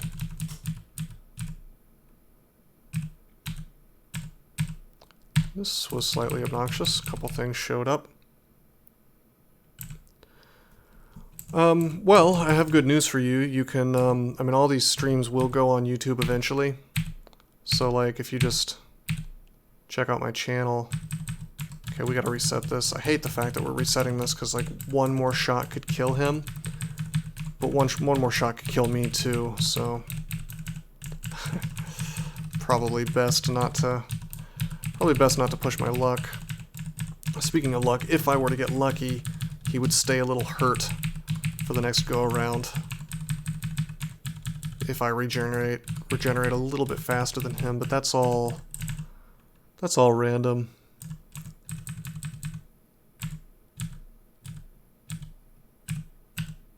Jesus. He's just wrecking me. I hate the fact that we're definitely playing with fire here. I mean, we could easily get owned. But, like, I feel like it's better to fight this stuff and get it off the floor than to not. I mean, I could park him above, I guess. But, like, we are reasonably able to take him out. We took out the other one, right? So we just need the game to cooperate a little bit. Almost had this one a minute ago. We almost had him just now as well. But again, we gotta stay above that 37 hit points magic number. But there is no safe way to do this. Oh shit, I just messed up badly. There's no safe way to do this, because once we're attacking him, he can hit us, take us below 37, and then he can get random energy again. Hello, goblin. I'd like to kill the goblin, please.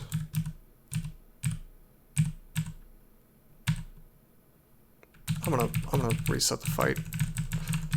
I did a little bit of damage to him, he did some to me, but I didn't like the way that was going. Dang. I feel like I should probably just train some more unarmed combat, or maybe some fighting. Like, the biggest thing I could use right now is attack speed. I feel like if I train unarmed combat, that's going to go up faster than shields. I've watched your channel, it's good, but crawl is hard to watch for a long game. Yeah, but I feel like that's a problem that... I don't know, I feel like most roguelikes would probably suffer from that issue. I mean, I don't know. I'm happy to play other stuff, other genres. I'm sort of putting up a Xenonauts run. I just need to kind of edit it together. Demise. Demise is a good player. I mean, like, I hope this doesn't sound too egotistical. I would rate myself like higher than him, but he's definitely not bad. He unfortunately has the impression that, like, playing quickly and getting a ton of wins means you're good at the game. I mean, like, it does mean that you're good at the game, but, like, the raw number of wins I don't think really matters if you're playing like a madman. You know, if you're just, like, speed running a bunch, basically, then, like, I don't know, that's a measure of a certain kind of skill, but I'm more interested in, like, win rate play. you know, which I think is like, it's a measure of a different kind of skill, I guess. And part of that is patience, which has less to do with how good you are at crawl and how much you know about crawl, and more to do with like just like what your willpower to deal with tedium is. So there's something to be said for maybe that's not the best measure of how good you are at crawl either. But I feel like there's really no perfect metric, you know.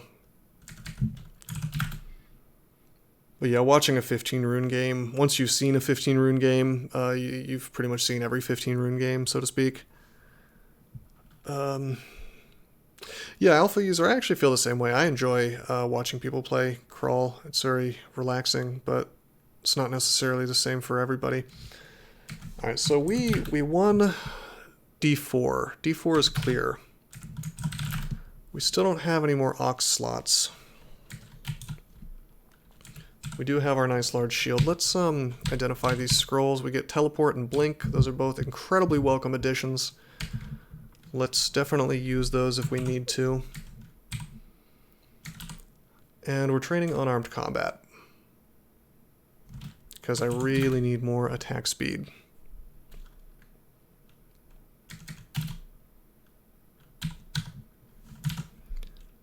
I almost feel like I want to go up to like D1 and fight worker ants and stuff. Yeah, Semyon, I actually have a whole series of Xenonauts. Like a whole campaign is done. I played the whole thing on Twitch.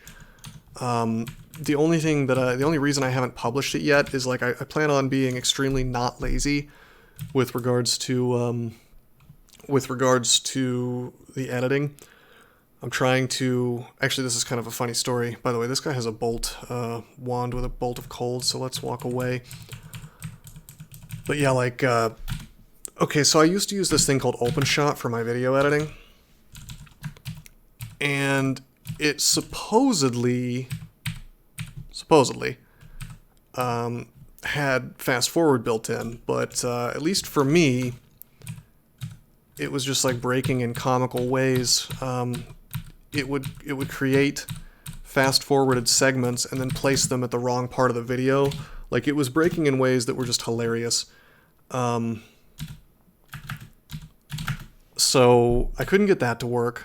Oh shit, that's a dead end. Is this another dead end? No, it's not. I couldn't get that to work.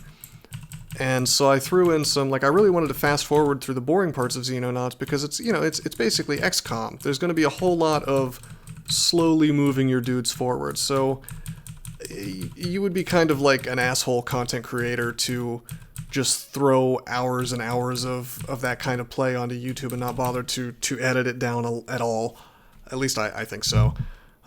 So I'd rather like create slightly better content than that. So what I'm doing is, like, I want to fast forward through that.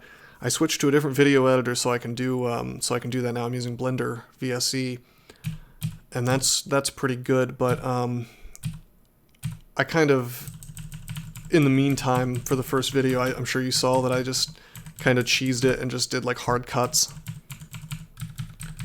But I should be able to fast forward through the stuff now, through just like me slowly moving my dudes up. Wow, I need to pay attention to what I'm doing.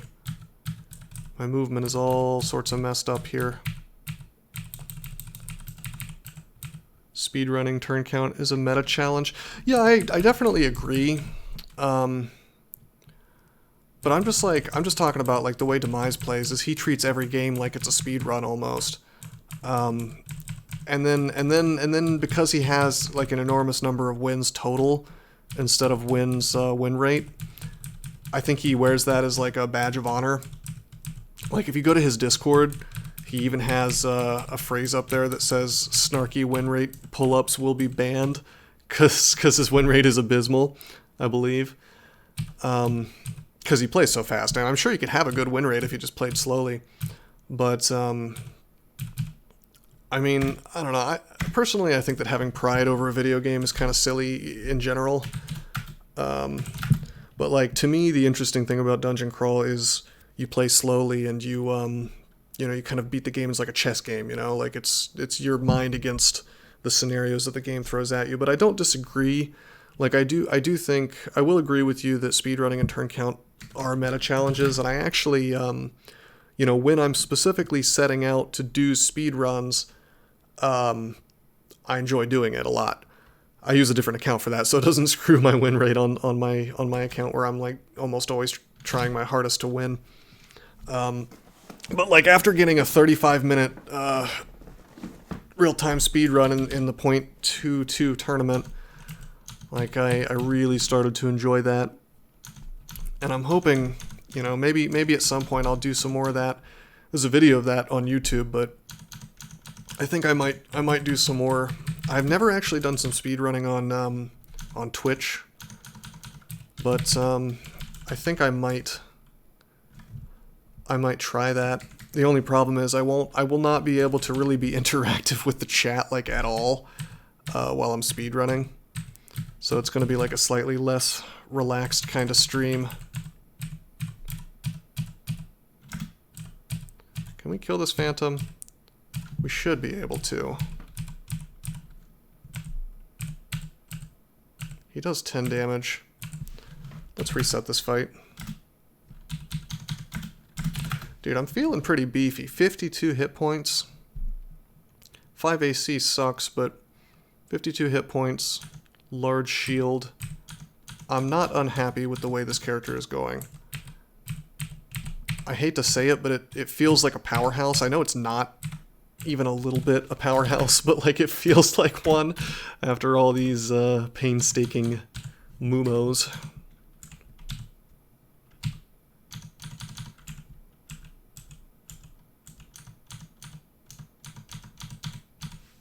Oh hey, that's a hound. Crap. Crap. This isn't good. No, William Blake, I'm not talking about speedrunning Xenonauts, I'm just talking about speedrunning, like, Dungeon Crawl.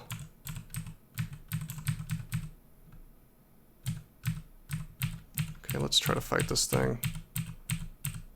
Come on, RNG, don't screw me here. Okay. That'd be really unfortunate to die to a dog after all this.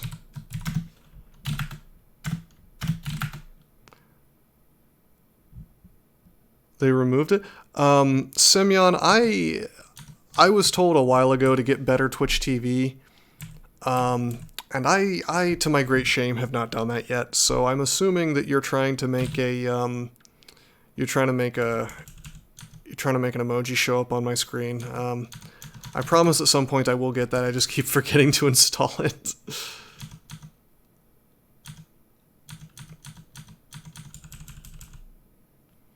Dude, I'm so upset. Are you guys seeing this?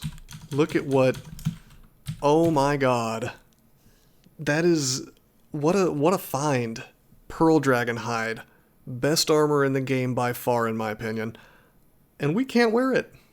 Because we're doing the MuMo challenge. That's really something. Alright.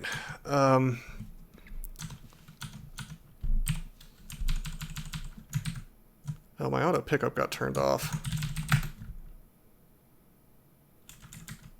Yeah, on D5, right?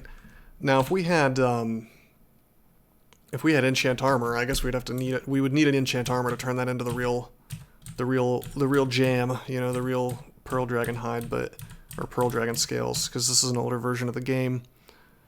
It's Cosmo Wright's face. Oh man, that individual. I don't know how much I can talk about that person on Twitch, what I'm allowed to say, but all I really have to say is, oh boy, what a story.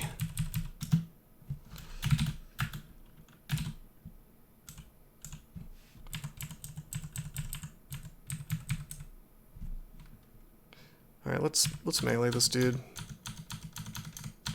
Hey, we can kill ants safely now. That means I can probably go up and kind of wreck everything that's above me. Although the one problem with that is that there are there are some things up here that I don't want to fight. There's an orc wizard, which would still potentially be dangerous. There's this ghost, which I'm only like kind of scared of now. It says extremely dangerous, but I'll tell you what I'm really scared of is the chaos brands on this floor. But you know what? I'm going for it. I'm going for it because I'm filled with courage. And it works for us. Don't try this at home.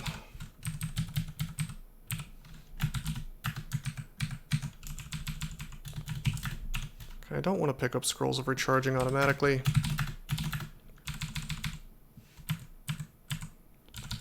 Yeah, I've heard the story.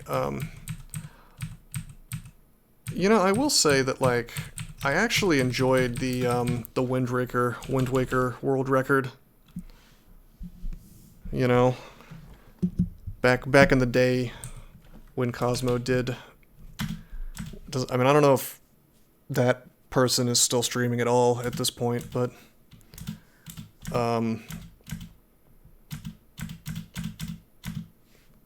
the old speed runs were interesting.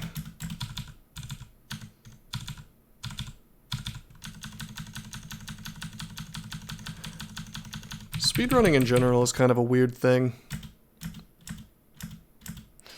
Yeah, Semyon, I can't really say anything.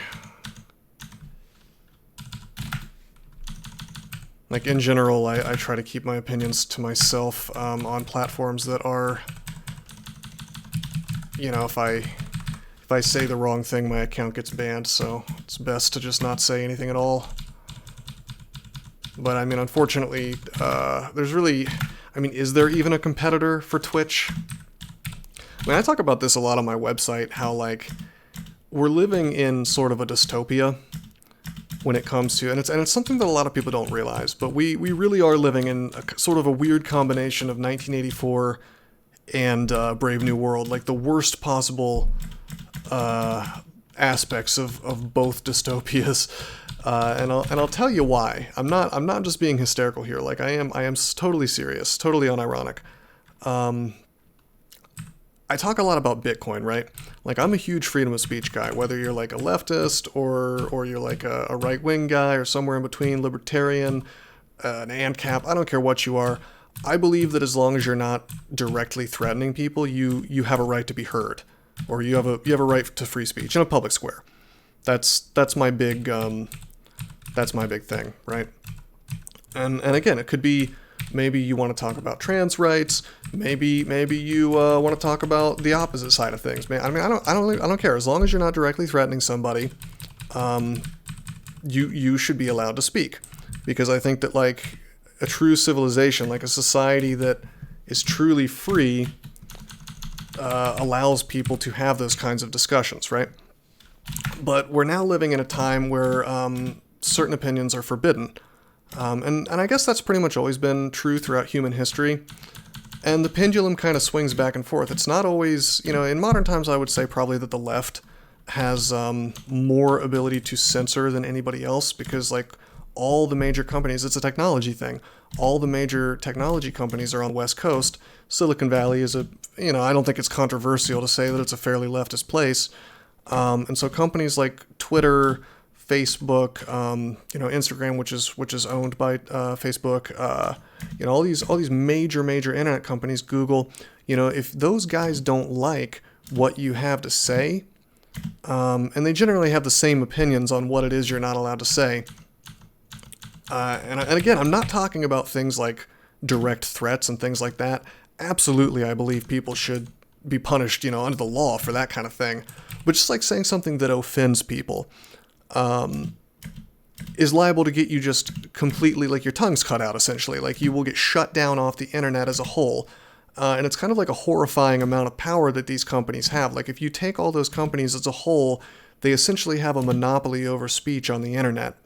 And so if you have an unpopular opinion, sure, you could, technically you can still talk, you can make your own website, and you can put your words on it, but Google will derank you. You won't be able to promote your stuff on Twitch, or not Twitch, Twitter, Facebook, etc.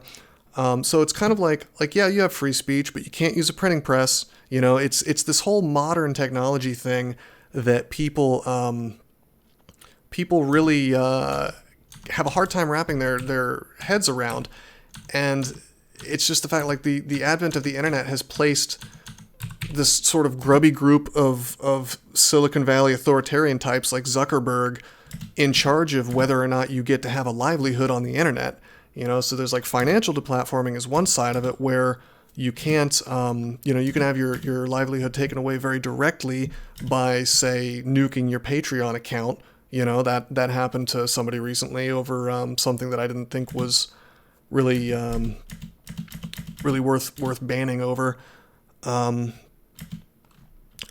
then but on top of financial deplatforming, there's like just regular deplatforming where you can't, you're just not allowed to speak. So it's like, it's this idea that, oh, well, they're private companies, well, they can do whatever they want, is so fundamentally specious and flawed because either market share might as well be 100%, you know? Or yeah, sure, you make the site, the hosting service drops you. You make the site, your registrar pulls your rights out from under you and hands your domain to somebody else. Let's leave D1. There's a Deep Elf Knight here. Let's annotate this. We cannot kill a Deep Elf Knight yet. But yeah, I mean, it's just like, again, it's just this horrifyingly Orwellian place. And it's like, it's funny because like I would almost consider myself a classical liberal insofar as like I strongly believe in civil rights to the point where like even totally reprehensible people should have a right to free speech, because why do I deserve a right to free speech if I'm trying to deny it to somebody else? You know, it's principles. You know, and it's just mind-blowing that I've actually been called, and this is not hyperbole, I have been called a Nazi for supporting free speech. I have literally in the same, like someone, not just one someone, but many someones have said that I am a national socialist because I support free speech, which is nonsense. Obviously, you know, I'm not. It's about as far away from a Nazi as you can get, actually, in my opinion. You know, but you know, it's like these people don't realize the consequences of their actions. They don't realize that when you support silencing your enemies, you're just giving your enemies the power to silence you in a week, a month, a year, you know, because the pendulum does always swing back and forth. You know, if, like 50 years ago, there was a lot of stuff that you couldn't say, and I would say that censorship was probably in the opposite direction. You know, there were certain things you couldn't say in public, you couldn't display on TV or in movies. You know, and that was a very conservative time, like in the 50s.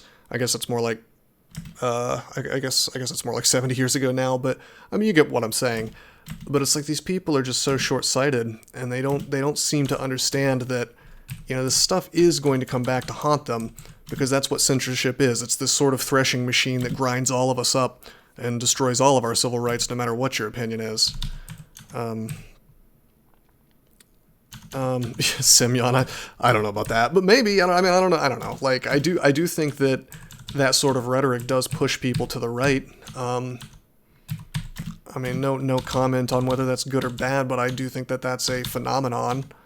But I mean, but that's the thing is, like, I got on this topic because I was talking about Twitch, and, you know, Twitch is a great service, and it's, like, cool to be able to stream, but I think it's unfortunate that there's not really a competitor. And part of the reason, oh my god, Skeleton Warrior, we can't fight that yet. One of the reasons why there's no competitor to Twitch, I mean, I guess they're streamable, but I mean, I don't know if do they even have like partners and affiliates over there? Like, you know what? We're gonna try to fight this ghost.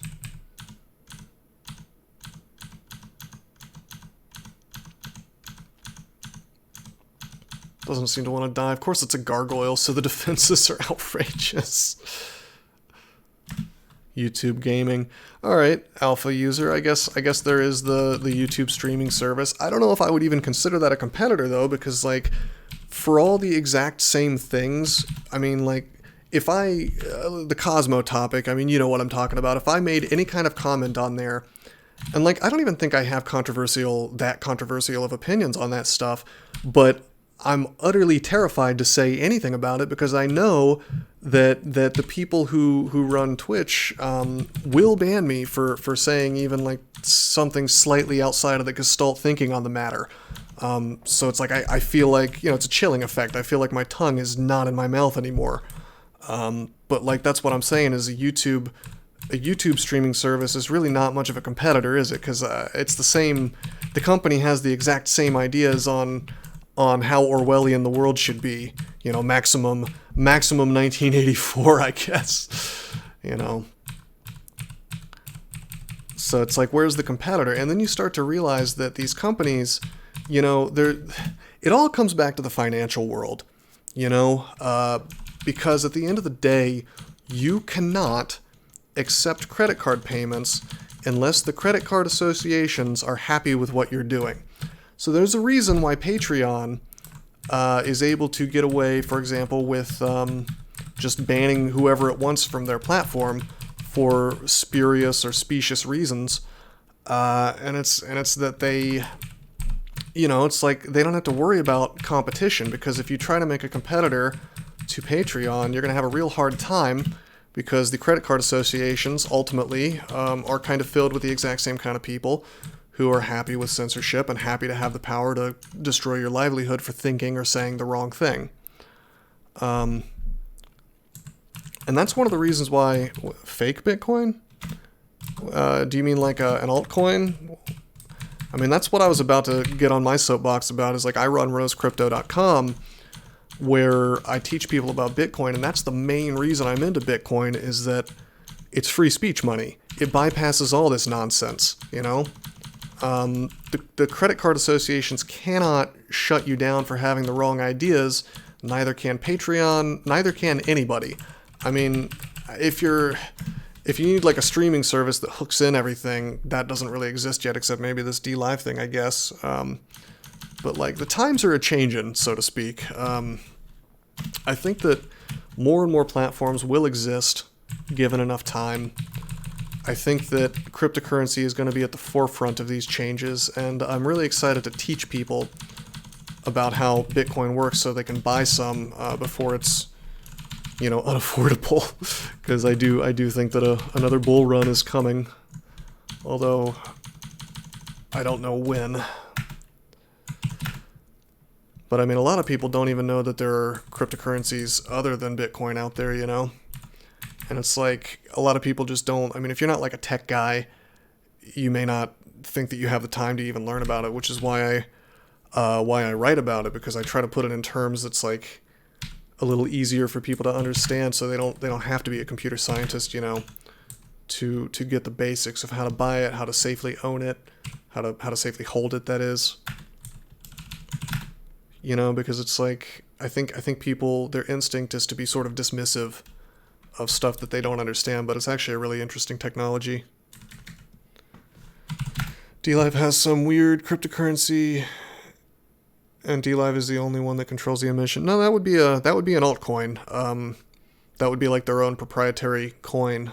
Sounds like what you're talking about is a utility token. It's probably ERC20 on the Ethereum blockchain, but I'd have to look into it. I haven't heard of it. Might be a good topic for an article, actually, on my website. Hey, it's a buckler. Well, I'm not allowed to use bucklers, so kind of playing on autopilot while going on a free speech rant, but it seems to have worked out, outside of the fact that we just got marked, oh god. Let's pull this dude up.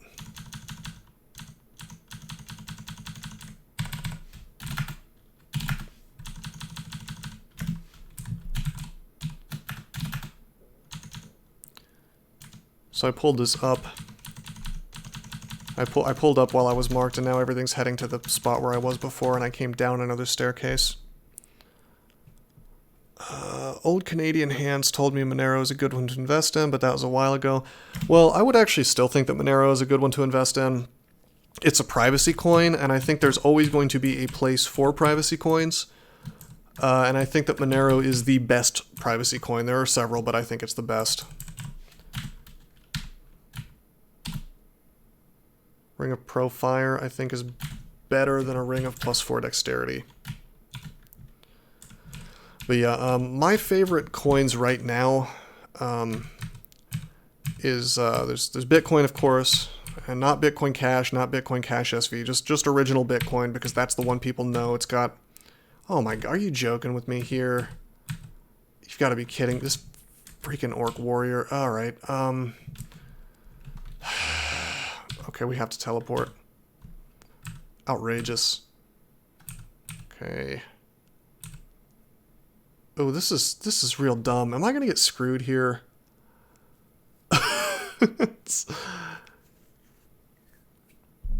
Like, we could have just walked away and then killed the centaur, but like, if I had left with the Orc Warrior in front, and it's really unfortunate that he ended up in front, then eventually the centaur could have caught up. I guess I could have run into this little cubby hole.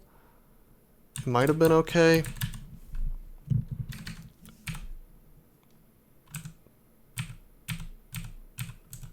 Alright, this is real dumb. Let's try to swing and kill the frog. Please die.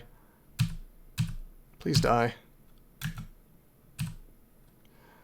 I think we have to blink. Dude, are we going to lose this run because of this nonsense? I have to blink.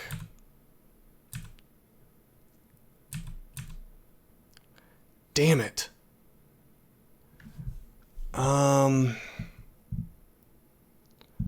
Bro.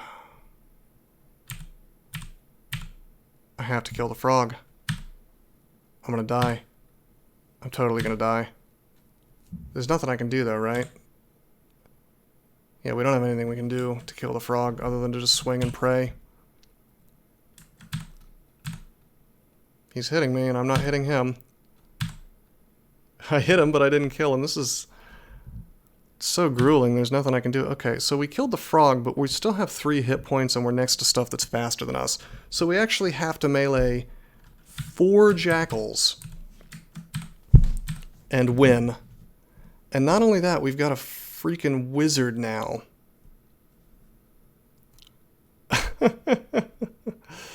If only the teleport had taken us somewhere more safe.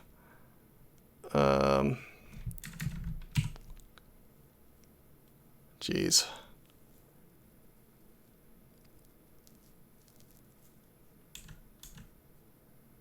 Stuff like Bitcoin is too volatile, though. No, people buy it at bubbles, so then some dude sells in bulk and it crashes. Yeah, that is an unfortunate quality of Bitcoin, but it always, forever, in the entire history of Bitcoin, has always come up to be further, to be higher, to be worth more than what it did before.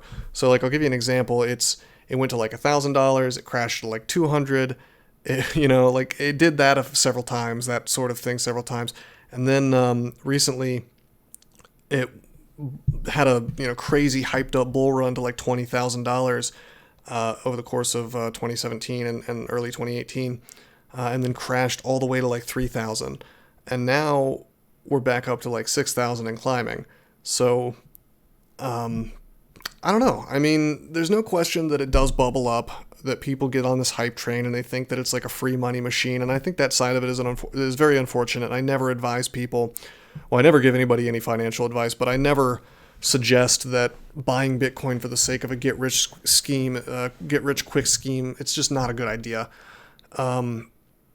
But I think I personally think it's an ultra long-term, really good investment because of the technology behind it. There's nothing that really mimics what it's capable of doing. And I talk a little bit about that on my site. Anyway, we're screwed. We're going to die. But with a little bit of luck, we can survive. A lot of luck, actually. So the only thing we can do is swing, really. The fact that this wizard is invisible is real terrible. Actually, no, we could live. If we kill the jackal and this ice beast gets in front rather than the wizard, then we're okay. But what happened instead was that I punched the jackal, I killed the jackal, the ice beast walked forward and then got random energy and killed me. So that's cute, but was there anything I could have done differently to not lose this match? Maybe I could have possibly, in the original, you know, over here, I could have gone down and to the right and just kind of ate the arrows from the centaur. And then maybe ended up with the centaur in front and maybe meleeed him down. Or teleported at a later date. But like the chance of the centaur just doing tons of damage to me was probably too high. I think I did the right thing by immediately teleporting. Teleport screwed us. RNG kind of screwed us because we didn't have more than one teleport by D6, which is a little abnormal. Could I have blinked differently? I think if I screwed up anywhere, it was when I came through here. I forget exactly where I blinked. I think I tried to like hide in this little hallway.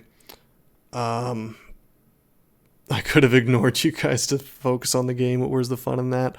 No, I mean, even not focusing on the game, I think I made pretty good decisions. I'm just trying to think if there's anything I could have done differently. I think we could have, I think there was like shit in the way here. I'd have to watch the video. There was some reason why I didn't blink straight to the staircase.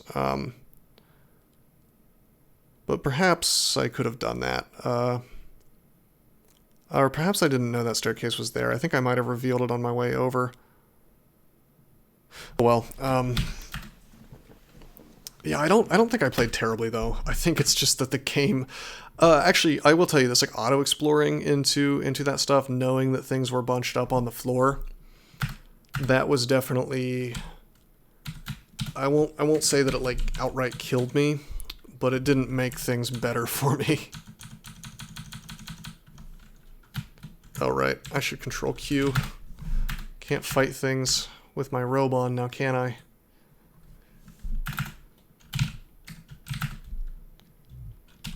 You've invested in CSGO stickers?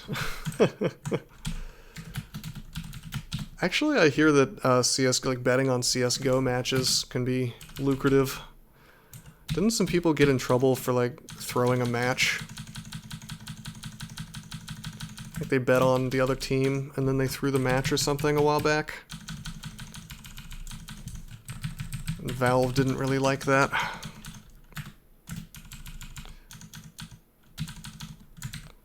But I heard people will like bet skins on those matches in addition to real money. But the thing is, I think that there's like a black market where you can buy CS skins for cash. Is that right?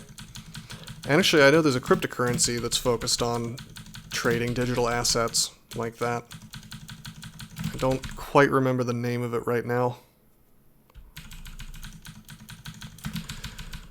But yeah, man, it's the world's a very interesting place with all these esports and people actually making tons of money off of them.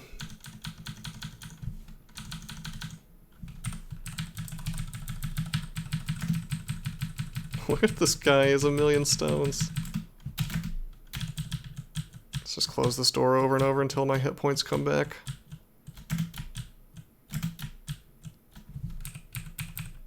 Are you kidding me? Dude, this guy is like a Gatling gun. They don't usually start with quite so many stones.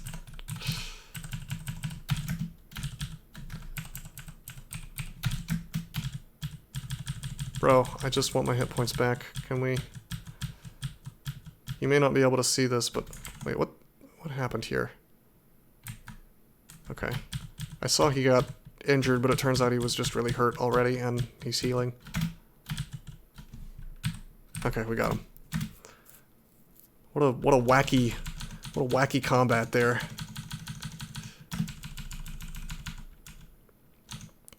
You like that, huh, Trogdor?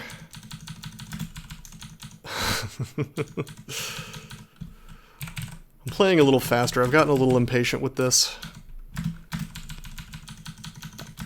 I'm not gonna lie, I'm a little bit, I'm slightly tilted. Not too much, just a little bit. Over that last game. I'm not gonna call it bullshit, but it was a little bit bullshit. If that orc warrior just hadn't been right next to a centaur.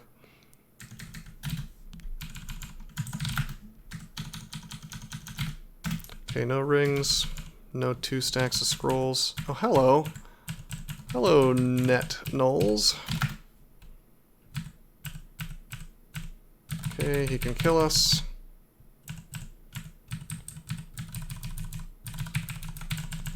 Let's do a little bit of column dancing.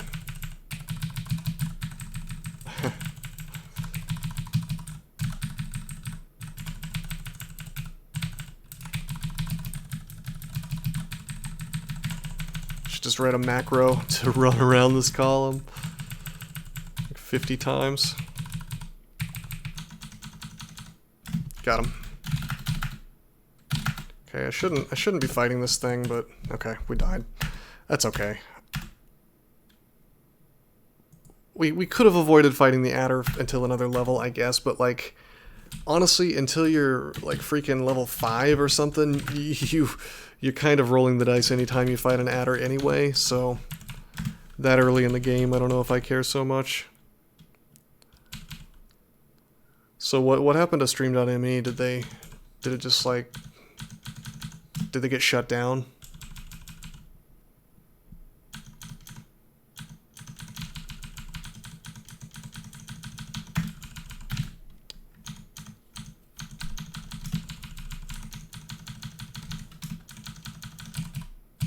You know what? I don't care. I don't mind. Alright, I need to start playing carefully again. I'm just tabbing at this point. I feel like you can pretty reliably do D1 with this challenge before adders start to show up. And the only reason I'm dying now is because I'm playing too fast, so let's do this correctly. Okay. Pull him back. We want to be able to column dance with him if need be. He can do 10 damage to us. This guy can do 10 damage as well. Reset the fight.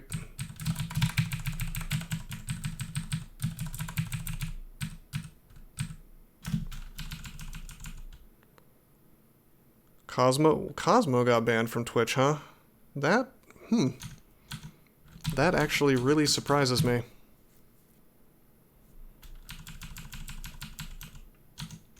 Yeah, that one I heard about. I heard about that YouTube ban.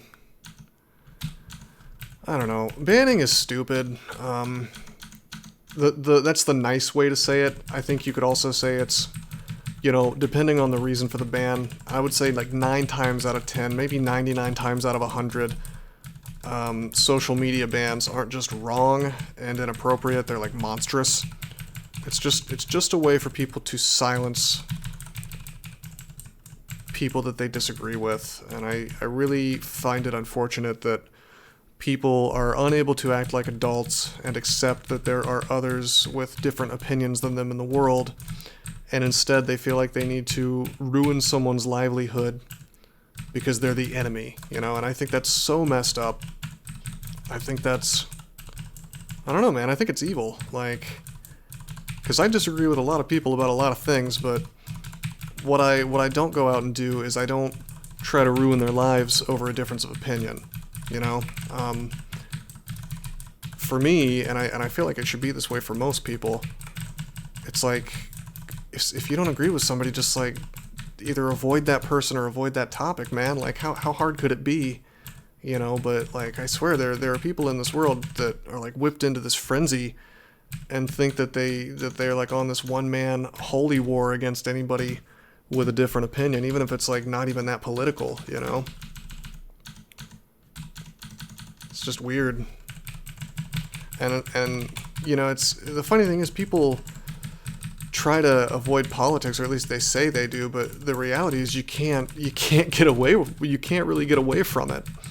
I was in, and I'm not going to go into too much detail about this stuff because, again, I don't really want to risk having my Twitch account set on fire. But like, I will relate this little story. I was in the Westnoth. I was in the Battle for Westnoth Discord the other day. And that's a little strategy game, open source. Actually, really impressive for the fact that it's made $0 for anybody. Just really, really impressive game. They apparently they pay people to make music and assets for them and stuff, like art assets. But even so, it's a very interesting game. It certainly has some strengths and weaknesses like anything else, but super, super impressive for a project that's not even like, not a AAA title, not even an indie title, just made by some people who like it. But anyway, there's this dude in there, and he's talking about how he doesn't like the fact that goblins in the game have a trait called dim, meaning that they're stupid. You know, like goblins are stupid in the game.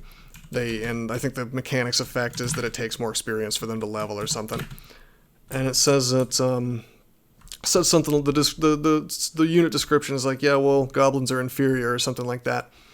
And he was raising this big stink about how somehow it is like racist. Get this, like real life racist for that to be a description in the game.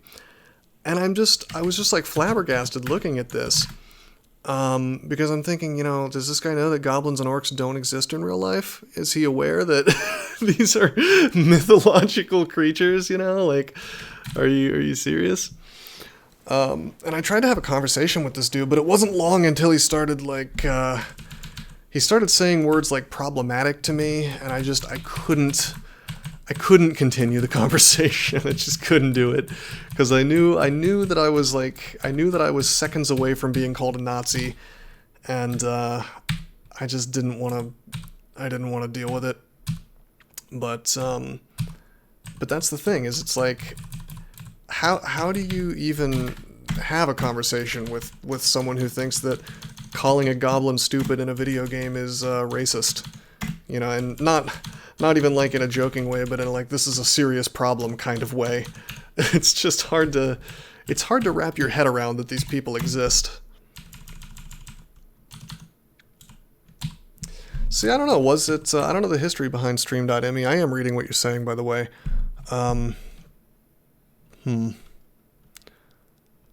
Yeah, I don't know. I mean, I'd have to read up on exactly what happened there.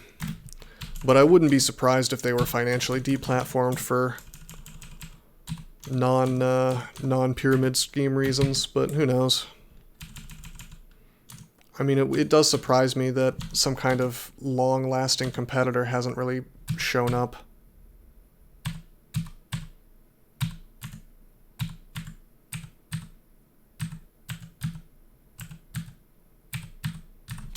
Sweet. This is a little unfortunate. We're gonna have to survive this horde. Jackals. But it worked out.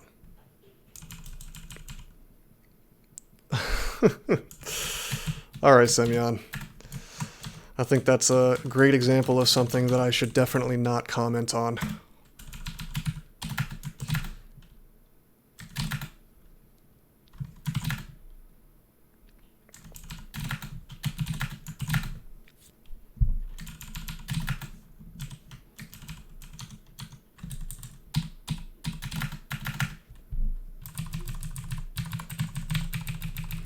But yeah, I mean, it is weird to see these people getting their panties in a bunch over,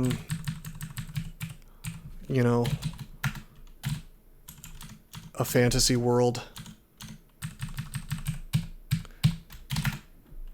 Because honestly, that kind of thing, I think, can be really interesting to a story. Yeah, I'm writing a book, or rather, I wrote a book. I'm in the process of editing this novel, this fantasy novel that I wrote. And in the fantasy novel, you know, part of the premise of the world is that you've got this empire that's totally human supremacist, right? And orcs and other demi-humans are basically treated as second-class citizens, at least in that part of the world. And, you know, like, that's a huge part of the setting. And if you think about it, you could make some really interesting narratives based on that. But like then some dude walks in and is like, well, your book is evil because you show some of these things in it, and it's just like mind blowing. And it's like suddenly because you put something like that into a story, you believe in it in real life, not even about like fantasy things, but real things. It's just mind blowing. It's mind blowing that anybody thinks like this, and it's not just that. It's like really childlike.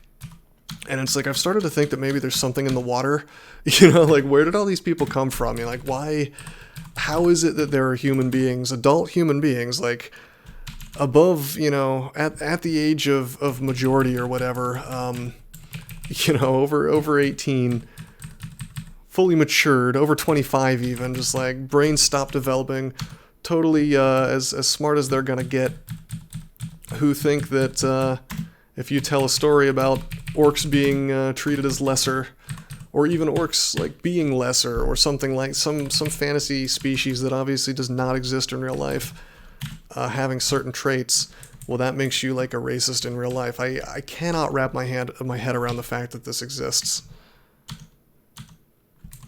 Like, I thought the guy was joking at first. It was so mind-blowing.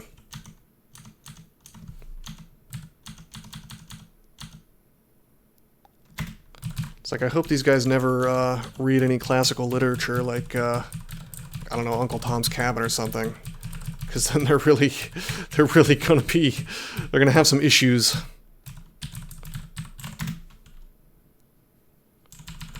Yeah, alpha user, exactly. I mean, elves are extremely racist in most depictions of them. That's actually one of their main traits, is that they see themselves as better than everybody else, even the quote-unquote good races like dwarves and humans, you know. Whether it's Lord of the Rings elves or Warcraft elves, you know, they're always described as haughty, you know. They're a step above, and they know it.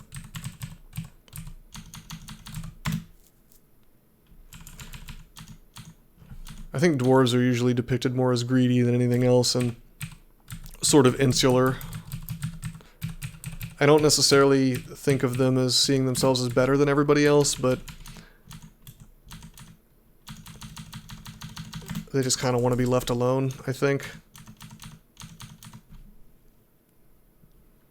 I mean, yeah, and you could make the argument that it's a euphemism for something in real life. And in some cases, I'm sure it is, but I mean, something tells me that whoever put orcs and goblins into Westnoth did not intend anything like that. just a thought. Just, I don't know. That's my 2 cents on the matter. Hey, that's Edmund. I thought that was somebody else. I thought that was that chick that has the, she's looking for the sword Interrex or whatever. Mod. Which I think is a NetHack joke, or so Doesn't He was telling me the other day. Well, alpha user, that's the thing. That's actually a really, like, that's the crux of this issue. You can make anything mean what you want if you try hard enough. And I couldn't have said it better myself, because these people, and this is what I'm convinced is the real problem here. These people have to have a cause. It's their whole, you know, reason to be, raison d'etre. I don't know if I'm pronouncing that right, but it's the concept. It's like you have to have this thing, this mission in life. And these people are always fighting for, or they think they're fighting for equality or whatever. They try to take the most moral thing they can think of, which is, you know, removing bigotry from the world, which, you know, sure, fine, that's good. But then they, like, apply it to every single aspect of their lives, including a freaking nerdy fantasy game. And then suddenly you're, like, calling people names on the internet because they think that it's goofy that you're like, not taking them seriously for being mad about goblins being described as dumb in a video game.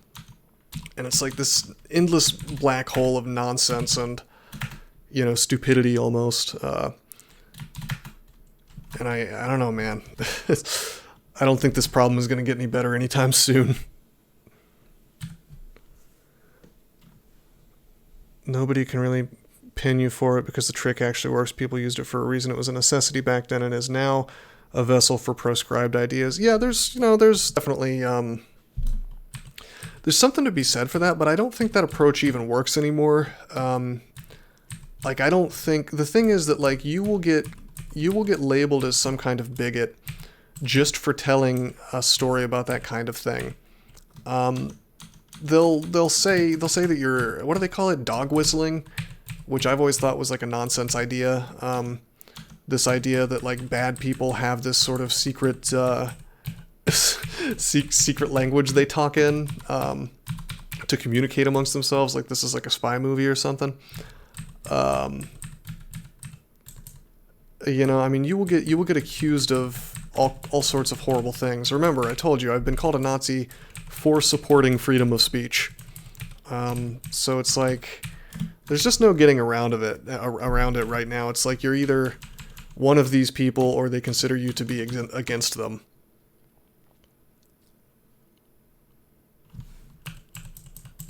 And it's like you're not allowed to be politically neutral.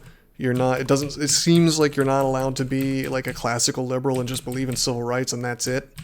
Because it's like if you're not, you know, rabble rousing with the best of them, then you must be like a secret sympathizer for the evil bad mans, you know. All right. We're in a position where I don't want to walk away, even though he hasn't seen me yet, because I mean, I'm very close to him. I think we're just going to go and we're going to try to... We don't have anything identified, but we're going to try to get the kill on him. I should have walked away, but this could have worked. It might still work. Okay, it worked. Don't get random energy and I'll be okay. Lagging a little bit. I can't believe that worked, man. If we can just get a few more hit points back. I'm still kind of in the danger zone, but not really. But yeah, I would agree with that, Alpha user. All things in moderation would be well headed these days. I think that the world has just gotten so political. I mean, I'm not that old, but I'm old enough to remember that the world didn't, you know, America, which, you know, is the country I'm from, it didn't seem to be this political in the 90s or even the early 2000s. Like,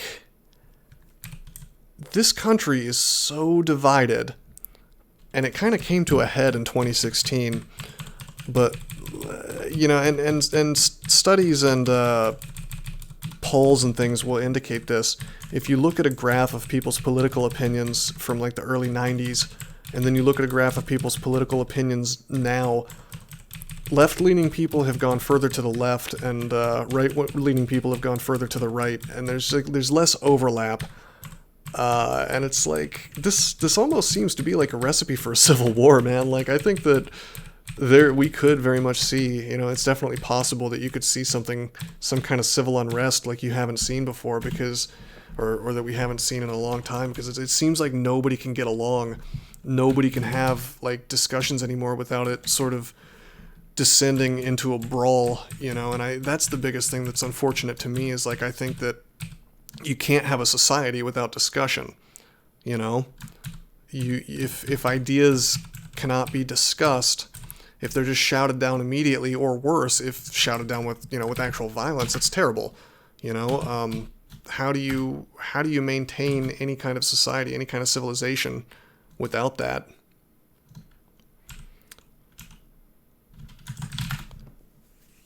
Oh man, I feel so bad. We found a buckler, but someone reminded me that I'm not allowed to use them.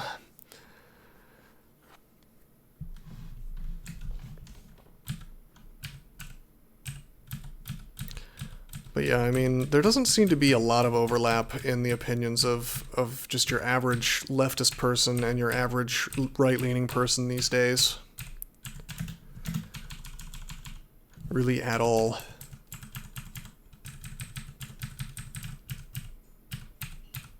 I mean, how do you, just to give like an example, how do you find some kind of middle ground between one group of people who largely think that guns should be like illegal across the board, right? And then another group of people who think that like your average citizen should be allowed to own a machine gun. Is there a middle ground there? Really? I mean, can those two groups of people find any kind of compromise? Because like any kind of compromise there kind of involves what the latter side would think constitutes a a massive breach of civil rights. And that's just one example, and I would actually call that one of the smaller examples of disagreements between the two groups. And no matter what's decided there, one group of people is not happy, maybe both. Well, yeah, there's a middle. That's what I'm trying to say, alpha user. I guess I probably wasn't super. One of the problems is when I talk about this political stuff, and this is why I'll never be a politician. I have a hard time being super like articulating my ideas in ways that other people can like follow really clearly. It's just I'm a little bit vague, I think, in the way that I say things. Like I think I have the same problem that a lot of people have, is that like I assume that everybody's in my brain and can understand like exactly what I'm thinking without me necessarily saying every little thing. And it's like I make these assumptions. But yeah, that's totally what I mean, is like, of course there is a middle ground on the issue, but that middle ground is one that nobody is satisfied with, because well, right now we kind of have the middle ground, I guess, you could argue, because like guns are legal, but you need to for certain kinds of weapons are totally illegal. Like I don't think you can legally own a hand grenade. I don't think you can legally own like a rocket launcher, depending on the state, anything like that, RPG. And even to own a machine gun, you have to have like a special license. So you could say that there already is kind of a compromise going on.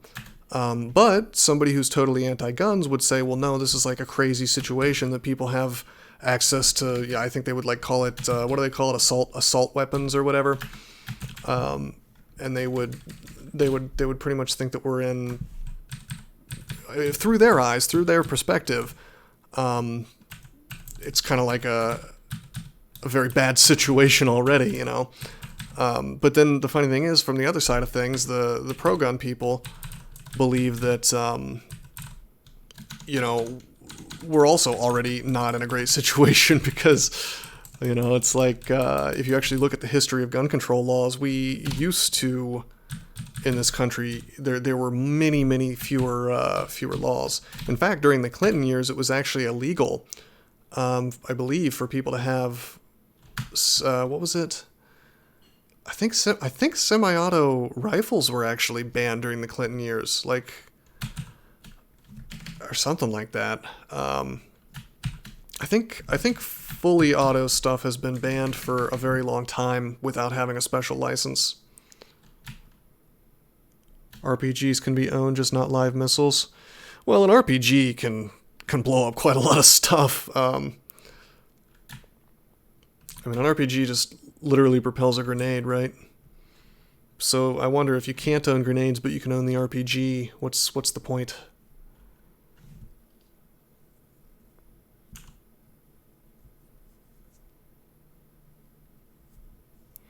I mean, I don't know. Like I said, I probably shouldn't get too much into politics. For me, I will say I am a gun owner. I will say that I believe in the Second Amendment. I think that the First and the Second Amendment kind of go hand in hand, If Twitch wants to ban me for saying that, then I guess I'll just accept that. There's certain amounts of self-censorship that I'm not willing to not willing to accept, you know.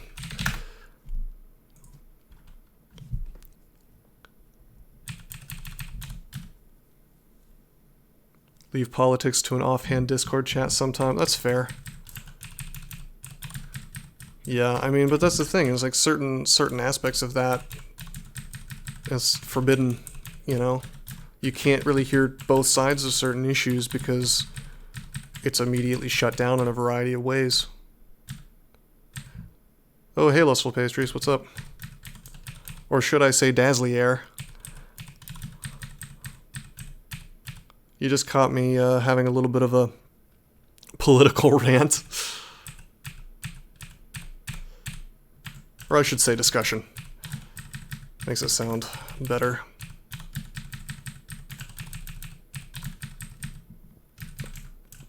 Watch me column dance this Piquel slave for 20 minutes.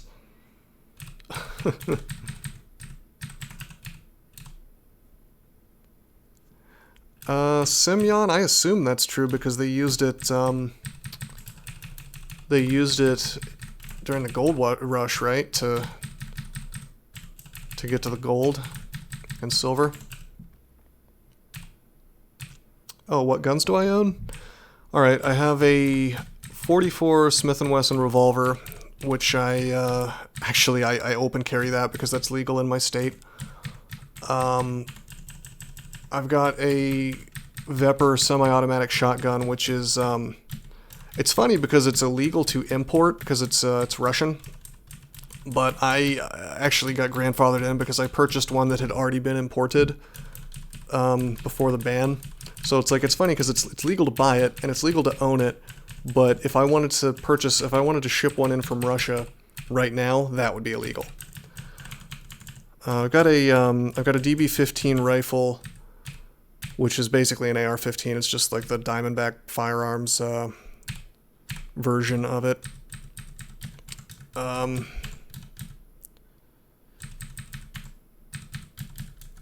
got a couple of 9mm pistols.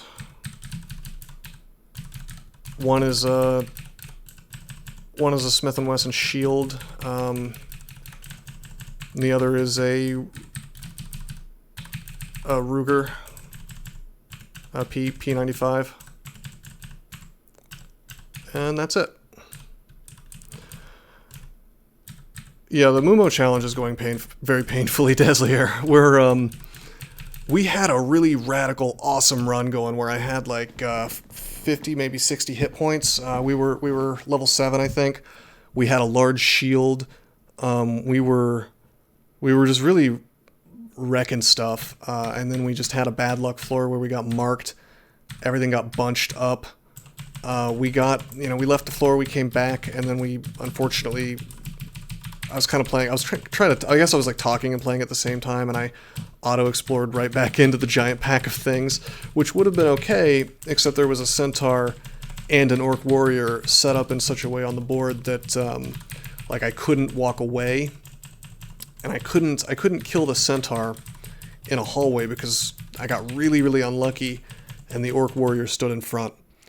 So I had to teleport, you know. Yeah, Semyon, I've heard people say that with regards to open carrying, and I kind of can get behind that, but I kind of can't. Like, on one hand, if there is a theoretical bad guy, you don't want him to know that you're armed. On the other hand, if you're a theoretical bad guy, are you really going to rob the joint if you see a dude carrying a big iron on his hip? I mean, I like to think of it as kind of a deterrence type deal. But I usually concealed carry as well at the same time, so that if some kind of terrible situation happened that I needed to draw, you know, wouldn't necessarily know where that's coming from. But the other thing is, I usually I live in kind of a cold state. So for most of the year, I have like a big jacket on, which I'm effectively concealed carrying 99% of the time anyway, you know?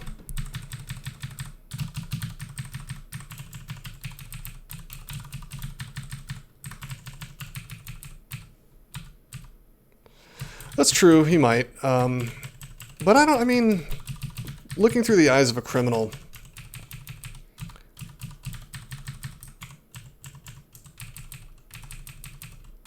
are they really so, dedicated to that particular heist that they're gonna shoot somebody right off the bat?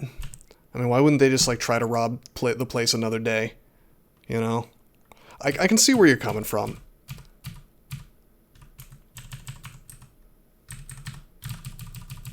And plus, I mean, if that happens, then... well, obviously that's not ideal, but, given the state that I live in, somebody else will probably be armed as well, so... I guess RIP me, but perhaps that will give somebody else a chance to deal with the problem.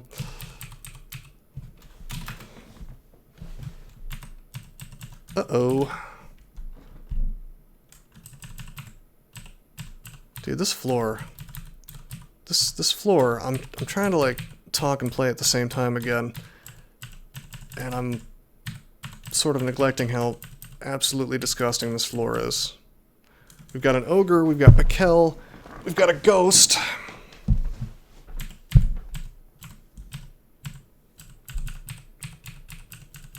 I just want to rest up. Okay, he did like 11 damage to us. A concealed carry jacket, huh? That's pretty cool.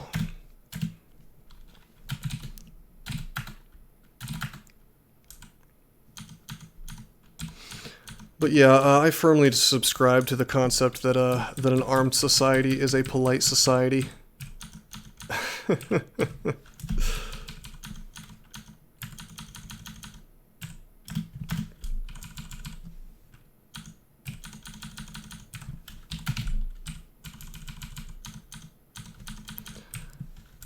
But like personally, I go through life assuming that every single person that I interact with is concealed carrying. You know, it makes you a much nicer person when you make that assumption, because it very well might be true, you know, depending on what state you live in.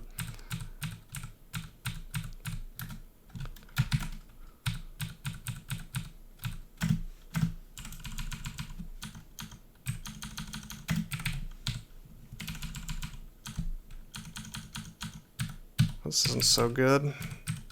Thankfully the melee worked out okay against that hound.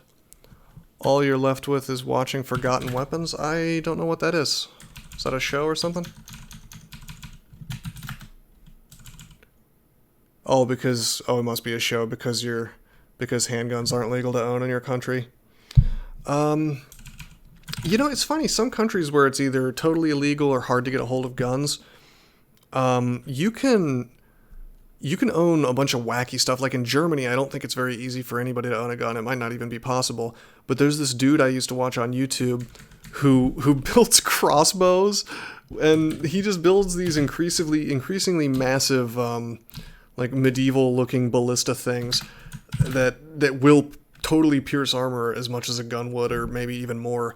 And he's just like a mad scientist or like a mad engineer type guy. I need to find I forget what that guy's name is, but it's wild because that's actually legal to own in Germany, even though guns mostly aren't. Yeah, I believe that's the guy. Actually, that might be the same guy.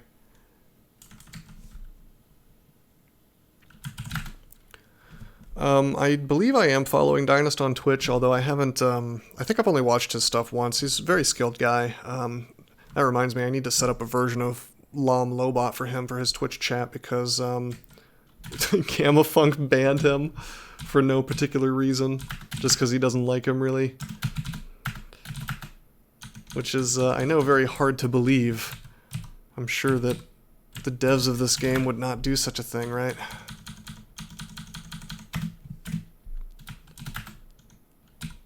Is that a halberd? Oh... Wow, there's a priest as well.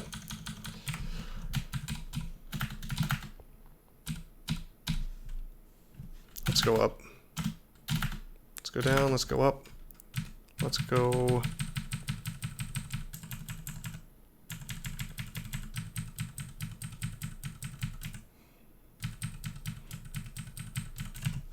Let's go up again. Dude, that halberd knoll. Halberd knolls are not screwing around, man. There's a reason why they're the meme of like the run ruining monster that shows up on D1. Because their max damage is more than most characters have by level 2, let alone, you know, right as soon as the game starts. See you later, Daz. Thanks for stopping by, man. I appreciate it. Is this... I pulled this slave up before, right? Man, say what you will about Russia's gun laws. I saw this dude, and he may have just been pretending to be Russian, but he was dual wielding fully automatic Russian shotguns and showing off these weapons, and it was the most incredible thing I'd ever seen. He like dunked them in a barrel of water and then proceeded to fire them, and they just fired. They just kept shooting. Didn't care at all. And somehow this was legal in Russia, so I don't know if he just had a special license or what. Perhaps shotguns are different. Are you Russian? Is that the story here?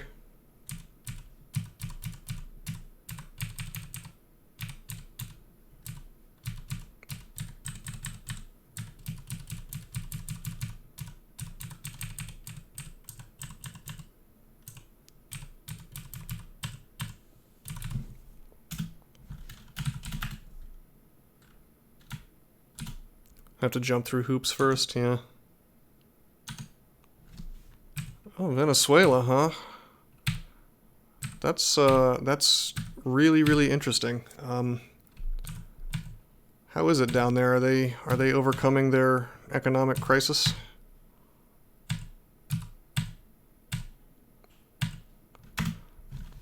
Здравствуйте, by the way. Try not to make fun of my pronunciation too much. Still learning.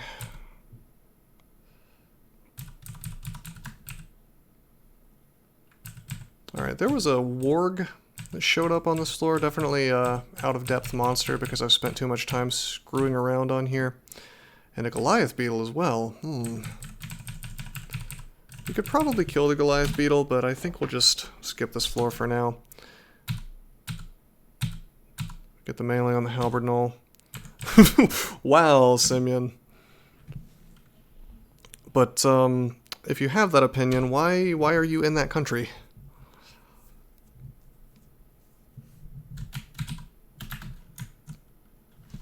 Not that I necessarily disagree with you by any means.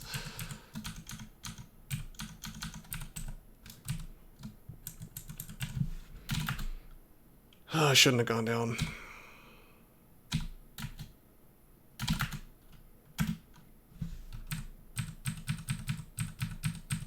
Started that fight injured, and I don't want to fight an ant while injured. Ah, crap. Bro, I can't go up. Well, actually, yeah, I can. I was gonna say, because the Goliath beetle will get me, but... Alright, melee the ant, works out. Getting some pretty good unarmed combat. Maybe we can win this run with the power of our fists alone. Oh, we got some rings available. Cursed ring of teleport control. That's right. That's right. 0.15. Old school rings. Ring of ice. No thanks. Well, hell, I'll just keep teleport control on. That's radical, because if I run into a teleport trap, I think that means I get to... Oh, no, I have to evoke it. And I'm not allowed to evoke things. So I guess we'll just leave the ring on, we just won't use it. Oh, you work for a Russian company, okay. Yeah, I mean, I think, again, without getting too political, I do think that certain forms of government tend to bring out the worst in people. I actually know a good bit about Venezuela, if only because their country was collapsing really hard economically, and the people, oddly enough, turned to Bitcoin, and the reason is because, well, not just Bitcoin, but like other cryptocurrencies like Monero and Ethereum, and the reason was that you could mine this stuff, and, you know, there's a lot of things you can't get in Venezuela. Like, really, really simple stuff, like, you're gonna have trouble getting toilet paper in Venezuela, from what I heard, at least for a while there, it was like that. Holy crap, are you kidding me? Okay, the ogre didn't notice me, good. Long enough for me to get past him. But the one thing that was completely and totally, it was either free or just cheap, is electricity, right? Because, are you kidding me? He has a wand? Gotta be joking me here. So yeah, electricity is cheap or free for people. So naturally, the one, you know, you may not know this, but like mining cryptocurrencies, the one thing that generally stops you from being profitable is the fact that, you know, electricity costs money, right? So if you don't have to pay for the electricity, suddenly you can mine just with your GPU, not Bitcoin, but something that's more that's easier to mine with GPU mining. And so smart Venezuelans were mining cryptocurrency with their government subsidized like socialism electricity. Now, because Venezuela is an extremely corrupt country with extremely corrupt police and politicians, the result of this was that if you were using too much electricity, suddenly your house would start to get raided. And then the cops would take your miners and then turn them on at their police station, you know, confiscate them and then use them for themselves to get to enrich themselves. So like, I like to credit, you know, cryptocurrency with, you know, I wouldn't be surprised if there were people in Venezuela who literally did not starve to death because of crypto. Yeah, I heard about the, what do they call that? I wrote an article actually about the, they called it the Petro, that cryptocurrency that Maduro announced. And it was all this scheme to get around sanctions. And of course, the first thing that happened was that President Trump said, no. And so he issued an executive order against people purchasing or trading or doing anything with the Petro, which, I mean, I don't think he even needed to do, because like nobody in the world of crypto or really anywhere in the world took it seriously. I mean, I don't think it's really going anywhere because, first of all, you got to trust that extremely corrupt politicians in Venezuela are telling the truth about the fact that it's supposedly backed by the oil reserves, you know, which I looked into the technology behind, or the, you know, I looked into the coin, and the answer is basically no, it's not.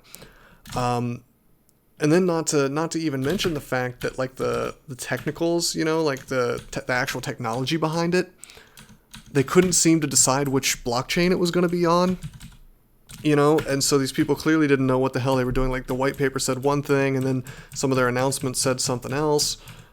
Just complete and total bedlam, basically. Like they just couldn't figure out exactly what the hell was supposed to be going on. So it's like, it's just a joke cryptocurrency. Nobody's going to take that thing seriously. It's dead on arrival, so to speak. Yeah, last year is when I wrote that article. Bro, I just walked myself into a dead end. But the ogre didn't follow me. Yeah, I don't know. I never heard I never heard of anybody taking that seriously, though. As a move to buy time? I guess maybe. I thought it was like this sort of last-ditch effort to like avoid sanctions. One which was just not gonna work. I tell you, if they really wanted to avoid sanctions, what they'd do is they would, and I don't understand why one of these countries hasn't done this yet, just like make your whole country, devote your whole country to mining like Bitcoin or some GPU mineable coin, like Ethereum or something. Some country like North Korea could do pretty well for itself doing that. Dude, let's fist fight this dude. Nice.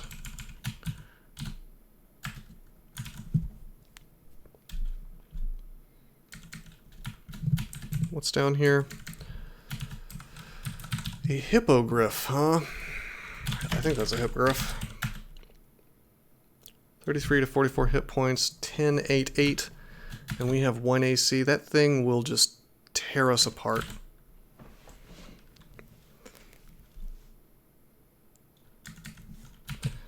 Yeah, Semyon, that's the thing, is like, and that's the sign that none of those people were computer scientists or even remotely familiar with like how this stuff actually works, because crypto is not free money. You know, I'm sure that you can fool some number of people into buying your garbage coin, but not enough for it to really matter. I don't know, man. Like,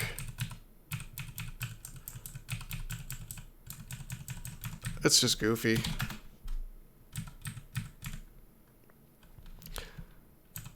China is not doing that. China has actually backed off from crypto lately.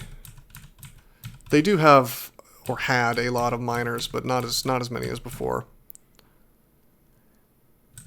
And yeah, alpha user, I completely get the reserve, you know, reservations with regards to crypto, and I can even understand the detest, because you're right. It doesn't behave like a traditional financial asset. In some ways, In some ways, it's look at my bad positioning, trying to talk and play at the same time.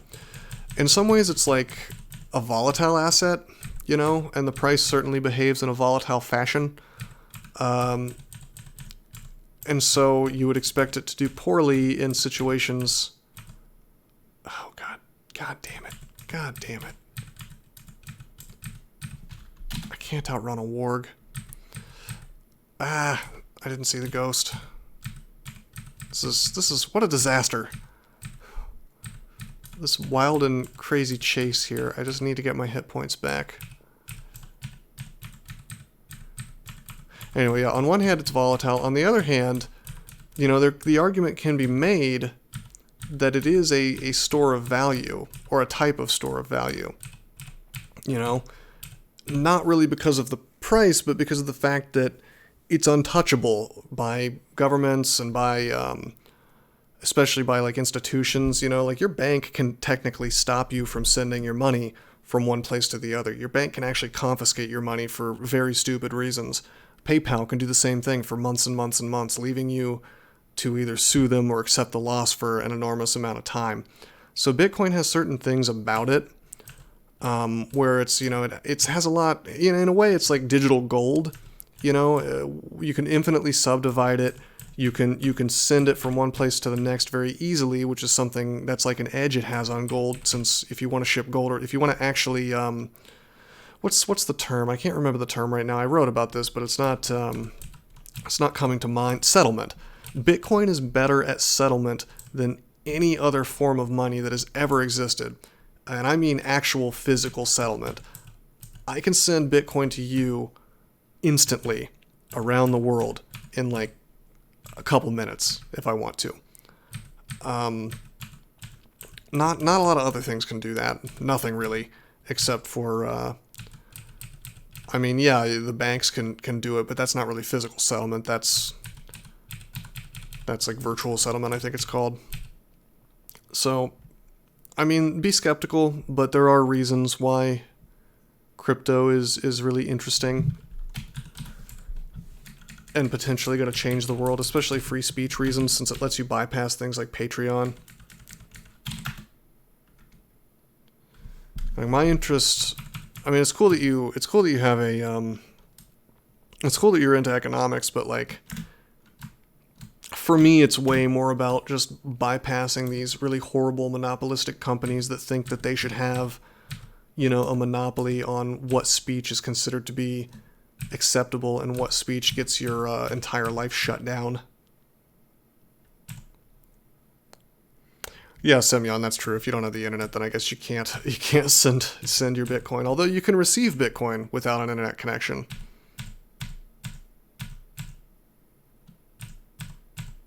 I don't know how much damage this can do, but it worked out.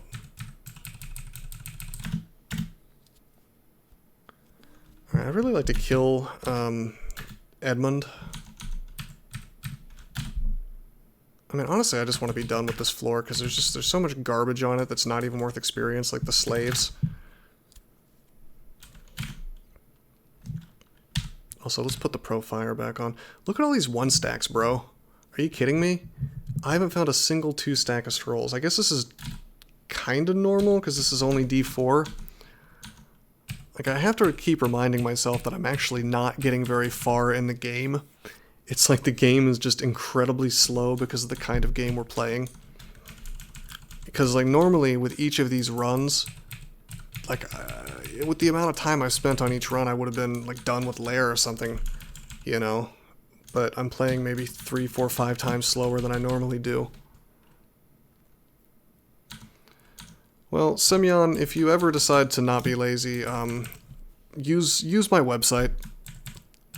I think that I make it pretty simple. And if you have any direct questions, like, I can walk you right through it. Like, if you hit me up on Discord or over email or anywhere really, I will help you every step of the way.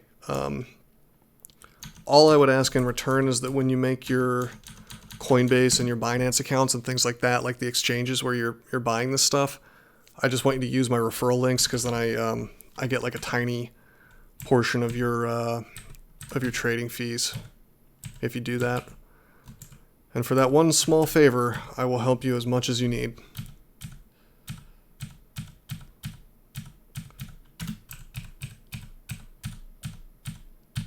And honestly, it's not that complicated. Like, you could get yourself sorted out in like an afternoon.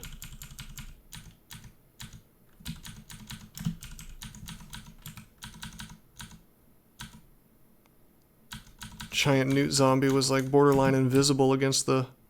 Oh wait, there is something that's invisible. Shit.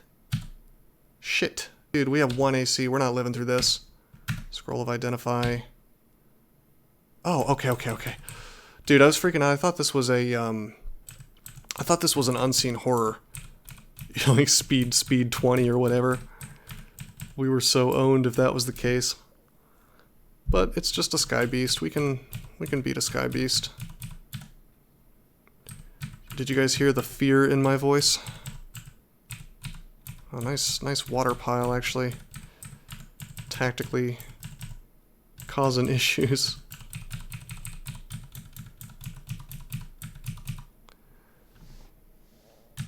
Even if AVE decided to play with it, it must be good enough. I don't know who AVE is. Is that a streamer or something?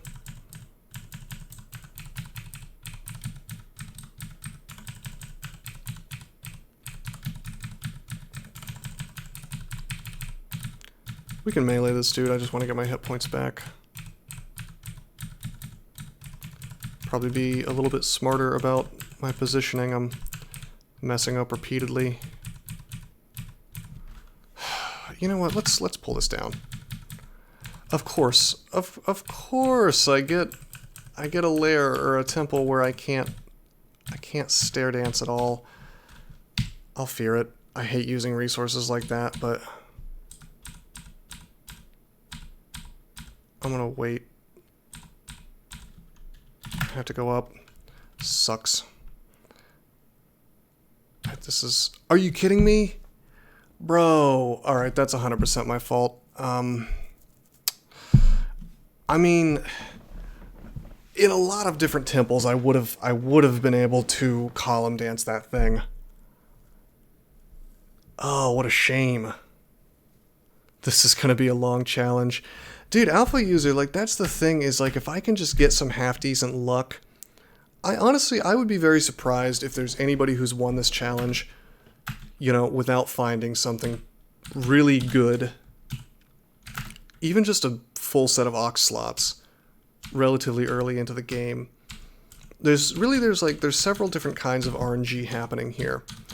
The most obvious is items. You know, if I find a bunch of scrolls or a bunch of Ox slots, a bunch of stuff that makes my run easier, perhaps even a Hat of the Bear Spirit, that's the one you really want. If you find stuff like that, then your run's going to be easier, but that's not the only kind of RNG at play here. There's also just like there's like which monsters am I gonna have to fight? You know, because if I get a centaur too early and I'm in the wrong position, I just die. You know, if I get like an orc wizard and he decides to spam confuse at me, I pretty much just die. But I mean, I can't, let me think, I can't complain too much about the last death because I could have kept column dancing, even though the orc showed up, and that was the safer thing to do. Like, I knew it was possible that I would get a temple that was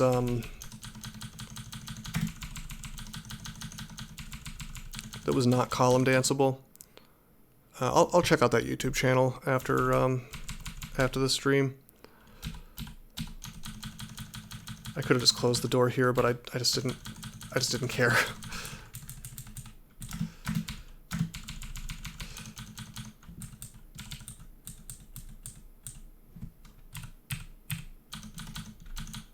Well, what am I doing? Not even paying attention anymore.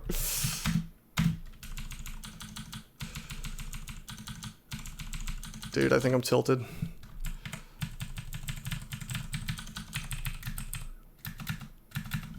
Oh, and I'm lagging. I'm lagging a lot.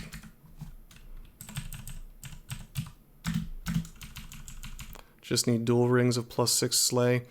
I mean, that's the thing, is like, just not even, I don't even need like super duper outrageous luck, just like one thing. One little piece of good luck item-wise would go so far. One exceptional item. Or even just like an uneventful pre-lair. You know, just with a bunch of speed 10 monsters. You know, but I don't think this challenge is actually winnable without some amount of RNG siding with you. Because there's too much stuff the game can throw at you, too many above speed 10 monsters. And like, yes, there are a bunch of really clever positioning tricks you can use to eliminate some of that crap. But it can't eliminate 100% of it. And it really only takes one situation to just completely mess you up. One thing that goes poorly. Oh, hello. This is before Crazy You've had a ruined door. That's cute. He's got his quarterstaff of chaos. Let's just punch him to death. Okay, he's owning me. We'll reset the fight, hoping he does not get random energy. But yeah, I didn't open his door. That happened automatically. Dude, look at this. Almost died to an adder. Youth hits hard on MuMo. Well, he got, to be fair, he got a holy brand. But yeah, Trogdor, we found a large shield earlier. It just didn't work out for us.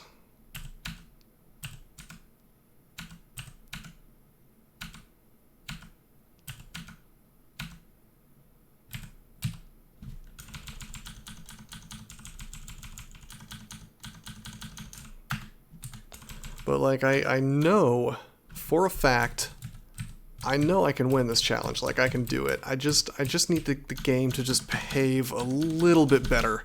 Just to have slightly better behavior. Just give me a couple outs here.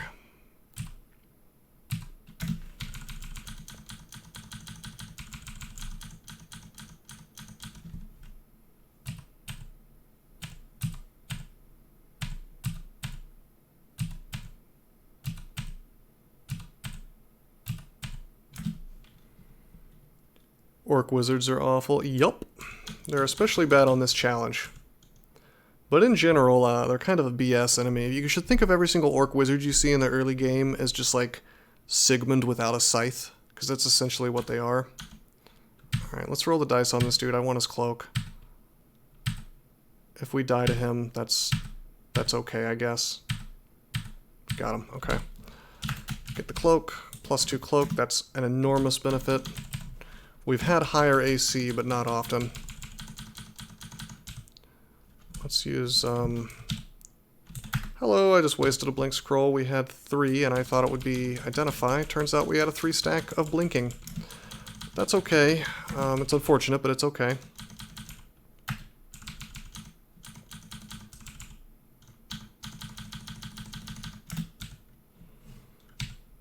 Enchant weapon. What a shame that we have no use for that. And remove curse, which I should have been wearing this ring the whole time that I was trying out scrolls, since it could have been cursed. Demigod Assassin or Enchanter run. I feel like I might have some videos like that on YouTube, but not Demigod Assassin. Demigod is my least favorite species. I think it's just very boring and bland and takes away the most interesting part of the game. But, you know, absolutely I will take suggestions from people. Especially if you're subbed to me. I will be more inclined to quickly get around to suggestions like that. But those are interesting ones.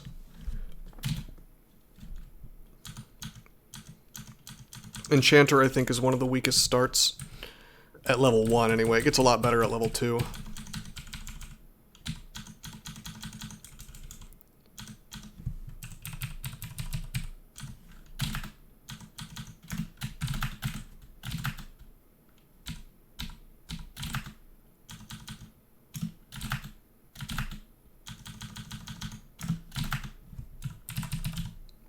Okay, this guy has Throw Flame. He's got one of the 2 other, like the second book or the third book. Which means that he may very well have Confused, but that's okay. We're gonna go up. I was just trying to pull some more of that stuff.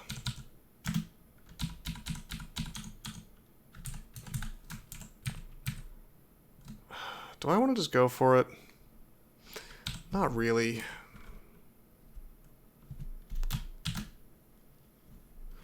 Semyon, no, I don't think so, because, like, the thing is that once you're in the actual end game, the things that you're able to easily, one-hit kill, you know, actually get confused easily and whatnot, are pretty few and far between, unless they're just popcorn enemies that you'd be able to tab through anyway as a big melee brute. I mean, I guess you could say, yeah, almost everything. Sure, I could say that, but, like, the actual major, huge threats are essentially immune to the stuff that an enchanter can do. Wow, what a meme. We got him to almost dead, and then he proceeded to take us to the edge of death. But yeah, I mean, I really do not like stabbers for the reason that it's just like a roundabout way of being a melee dude. Only you're not as good.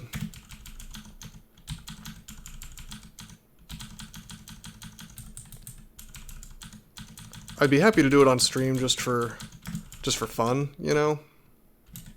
Just because it's interesting. But I don't think it's a good character. Hello!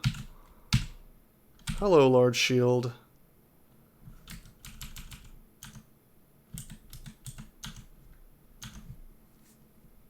Gonna make this happen.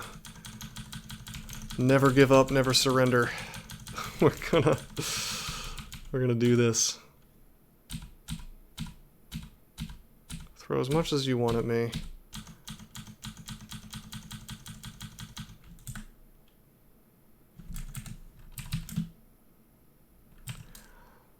Yeah, I haven't played too much Hellcrawl, but that sounds like a great addition, and that might actually make Stabbers worth playing for me. What's the lore in Crawl? it's kind of a mishmash of little snippets, and that's actually one of the things that's interesting about a crawl is that it's more like a collection of tiny stories. The only real backstory to it is like you're just an adventurer and you're trying to find the orb, and the reasons for that are left unclear. So it's really not a story-driven game, but if you do like, if you look at certain monsters like You've, you can describe, you can see these descriptions of different things, and it kind of gives you a rough idea of what's going on in this world, and it gives you an idea of like who lives in this world. And yeah, like you said, there's named characters like devils, and there's devils and angels, there's panlords, and so you get these kind of delicious little treats, like just little droplets of flavor set in this game that largely has no story. And I think that's something that developed possibly entirely on accident, that just tickles your brain in a very peculiar kind of way.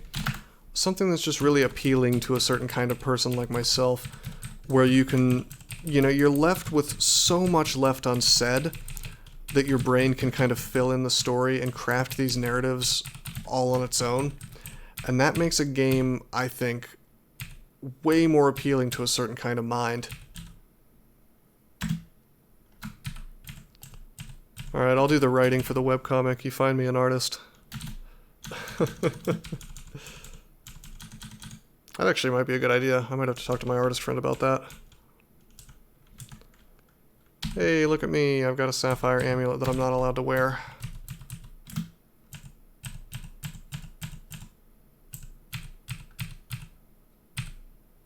Okay, we're slow and he's fast. I love it. Spoiler alert, I don't actually love it.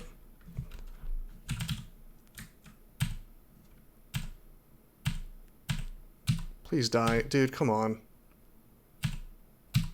Bro, okay, finally. What does he got? Does he have a weapon? He has a flail. He can kill us.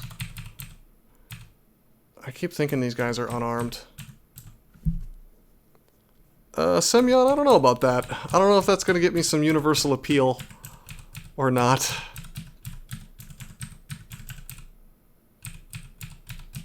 Alright, let's not screw this up. I don't want to run into those other orcs. Dude, let's just kill this thing. Good. Good, good, good, good.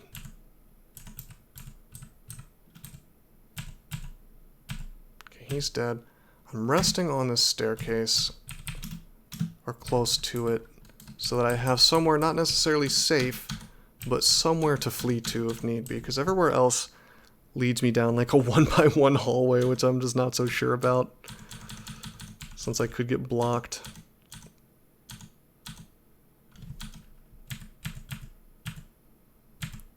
Really? Really? Really? Okay. That's what I'm talking about, man. These things are just faster than me. Oh boy, two-headed ogre. There's no possible way we can kill that. And that's on... Are you shitting me? This is D4. What is a two-headed ogre doing on D4? I guess, I guess it's just an out-of-death spawn. Oh man, I love Seth. His videos are hilarious. You can tell he puts a ton of effort into editing those. Like, I need to learn... I don't know, I'm just not a funny enough person, I think, to create content like that. But, like, I could definitely learn to edit videos like that.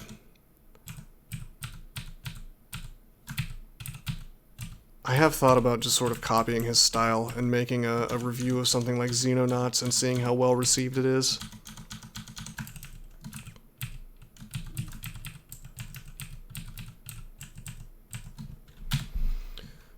Distillery.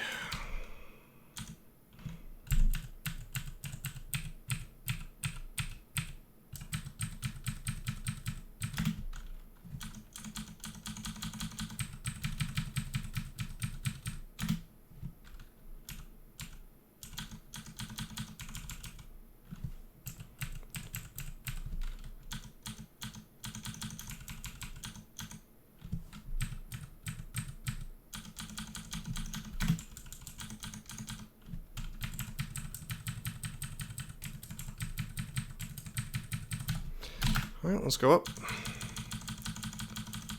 I actually feel pretty confident about taking on an ogre right now, but...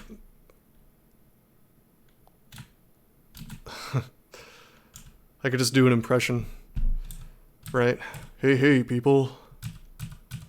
I mean, and honestly, with him, it sounds like he's putting on a little bit of a voice. So it's more like a character he's playing. I have a suspicion that's not his normal speaking voice.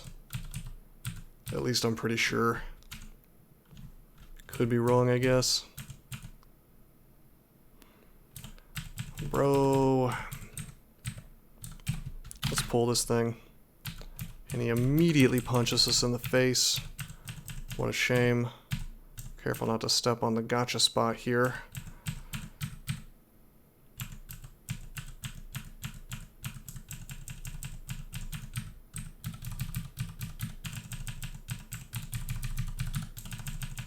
I think a lot of what makes Seth's videos entertaining outside of the sort of frantic pace of the video editing and the visuals is the cadence in which he talks more than the tone of voice itself.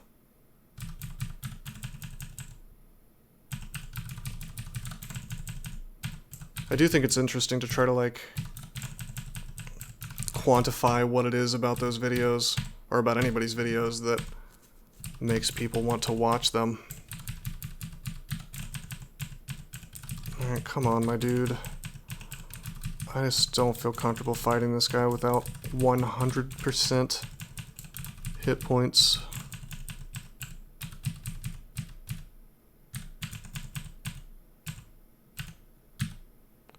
Come on, man. Don't do me dirty like this. let me have my ogre kill. I know you want to.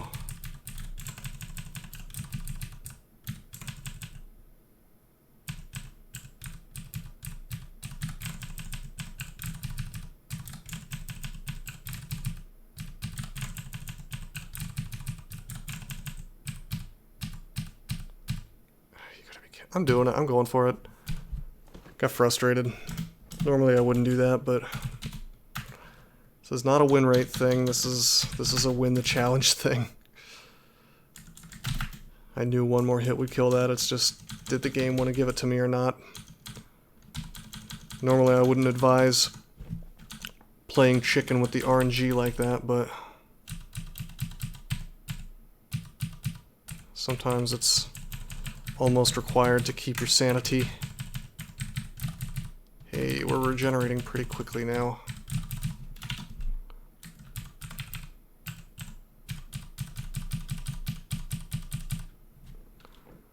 Can you kill an iguana at level 4? Iguanas do 15 damage and they're only speed 10. So if you have 30 hit points or more, you're probably safe to try it. Just column dance them, you know, if you have to. 0.15 doesn't tell you monster stats because the game was a lot worse back then in terms of information availability. Sort of, the difficulty was kind of gated behind a knowledge barrier, which I always think is a bad way to, you know, artificially introduce difficulty into a game.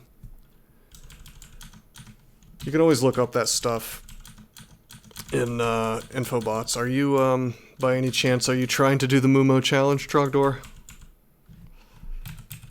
I hope you have a lot of time and patience.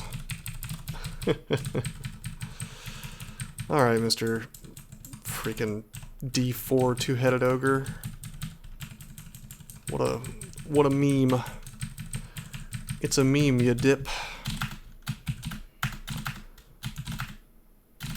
Let's skip this floor. Hello! Let's pull this dude. He immediately whacks me one.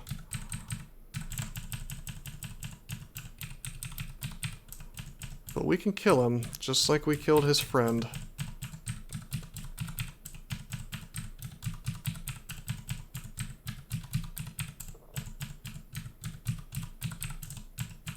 We have the perfect little column to dance around too. Oh, he got random energy, and I should have seen that coming. Derp.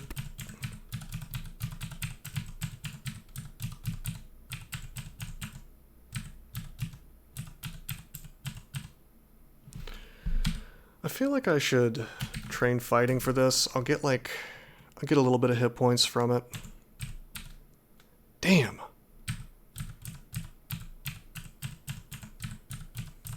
Come on, buddy.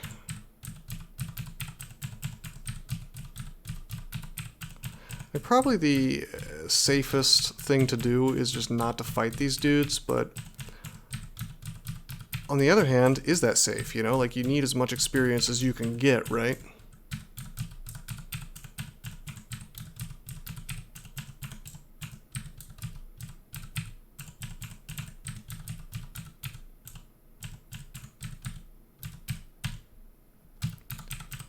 This guy's like an aimbot. Alright, yeah, man, Semyon, I really appreciate you coming by. It's really cool. Have a good night, man.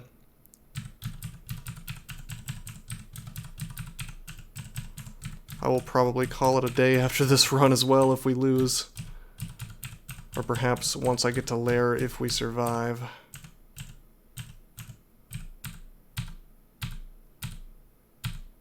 Damn it.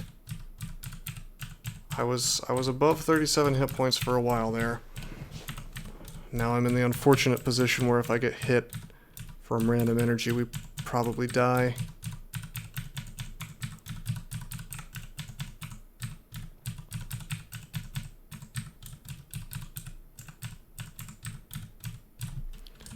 Dude, can I even see, like, what, can I was gonna say, can I see costs?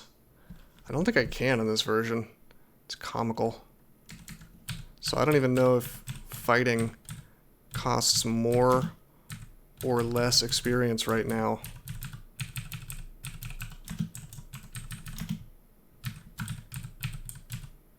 Bro. Oh, are you joking? We almost had him.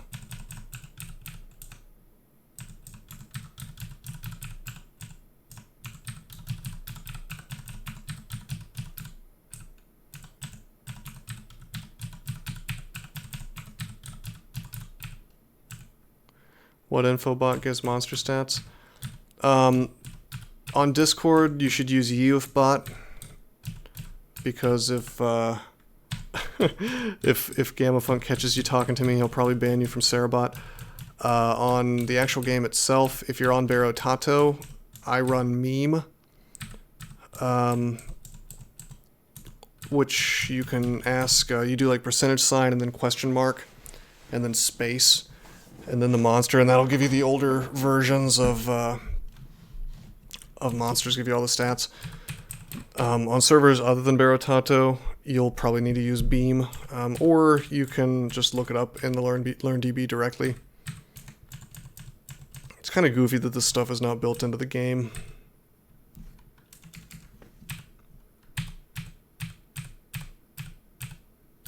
Alright, there's a kill. Oh. I didn't even see that there was an ossuary. It would have been nice to be able to do the ossuary. It would have been relatively free experience, but there was no way to reach it while also dealing with that ogre in a safe fashion. Alright, level 4 fighting, alright. Let's train shields up just a little bit.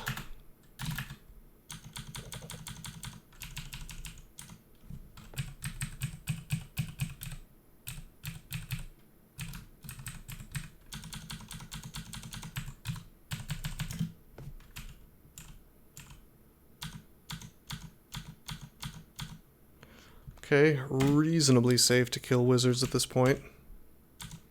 I say that, but it could still go badly really quickly. Look at that. Look at him darting me, and then the guy moves forward. What a meme. Okay, now we have to swing at an invisible thing, which I really don't like. He also has a dagger of anti-magic. Not that I care since my mana doesn't matter, but if this continues to go poorly, we could just... Well, whoops. The one with Invis has Throw Flame, Confuse, Invisibility, and Magic Dart. So we pretty much have to swing on him because he's gonna do horrible. Like either I run now and go for the staircase and actually use a blink, or I swing on him until he's dead. I think we have to swing on him until he's dead. Fire burns you terribly. Shit. No, we have to blink.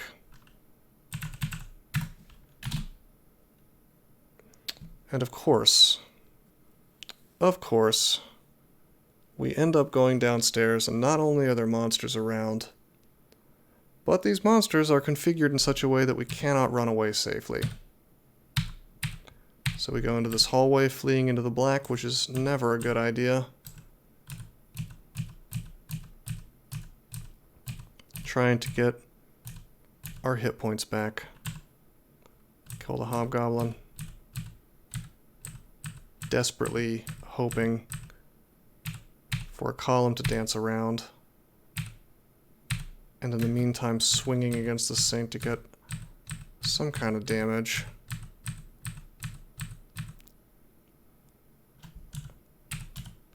I think he does 5 plus 7. Let's see, speed 10, of course. 5 and then 5 to 6 electric. So he can't one-shot me right now. Dude, is this a safe stair dance? Or a safe column dance, rather? Yes, it is, reasonably. It's long. It's a little scary because it's a hallway, because things could come in from the other direction. But it's a column, and that means I can get my hit points back. And it's long enough that I get enough hit points that when he leaves shallow water, it's not the end of the world.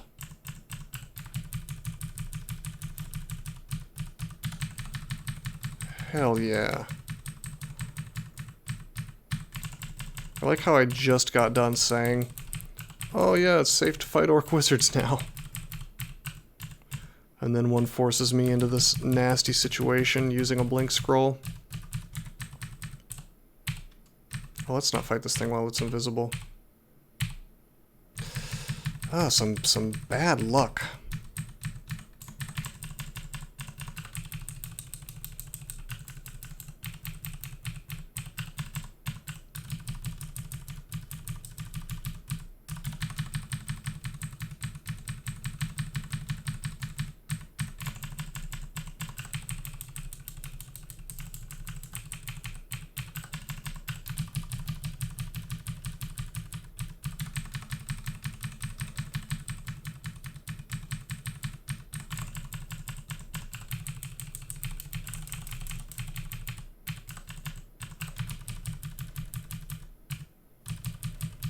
Okay, as soon as he goes visible, I'll fight him.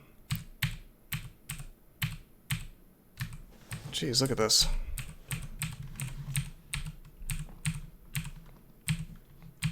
I just need like one good hit on him.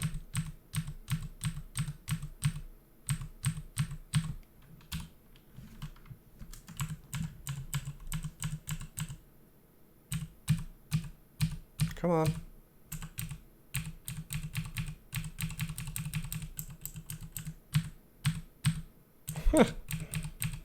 Dude, this is so tiresome. Are you kidding me? This is the luckiest sky beast in the universe.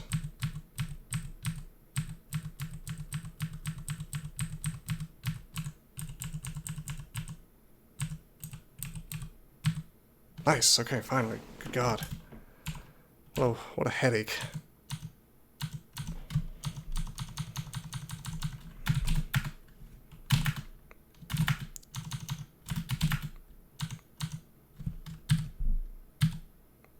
Kill the orc wizard.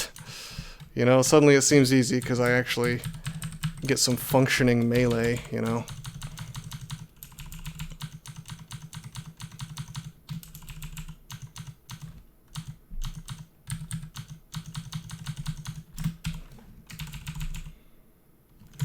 There's that ossuary. Okay, there's a centaur. I feel reasonably confident about killing those as long as they start out close to melee range. But even if not, the large shield certainly helps a lot.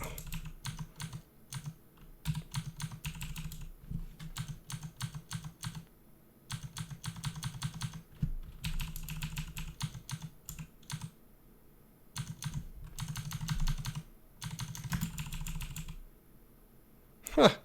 A broad axe. Drop this wand.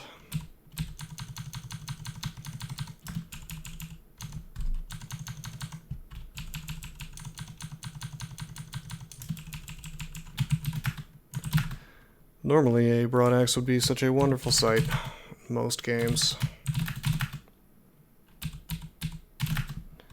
Okay, this dude is pretty safe to fight, thanks to our built-in RC.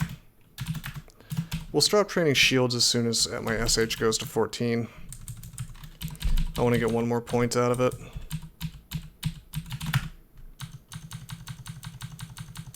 Whoa, bro! How many hits was that? Oh, good God. Goliath beetle. Yeah, Goliath beetles don't exist, and haven't existed for many versions, but surely they can't do 60 damage. I guess I want to be at full hit points.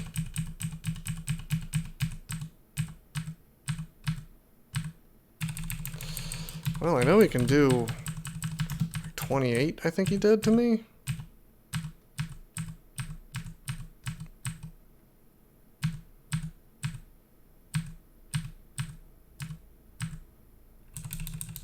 Okay.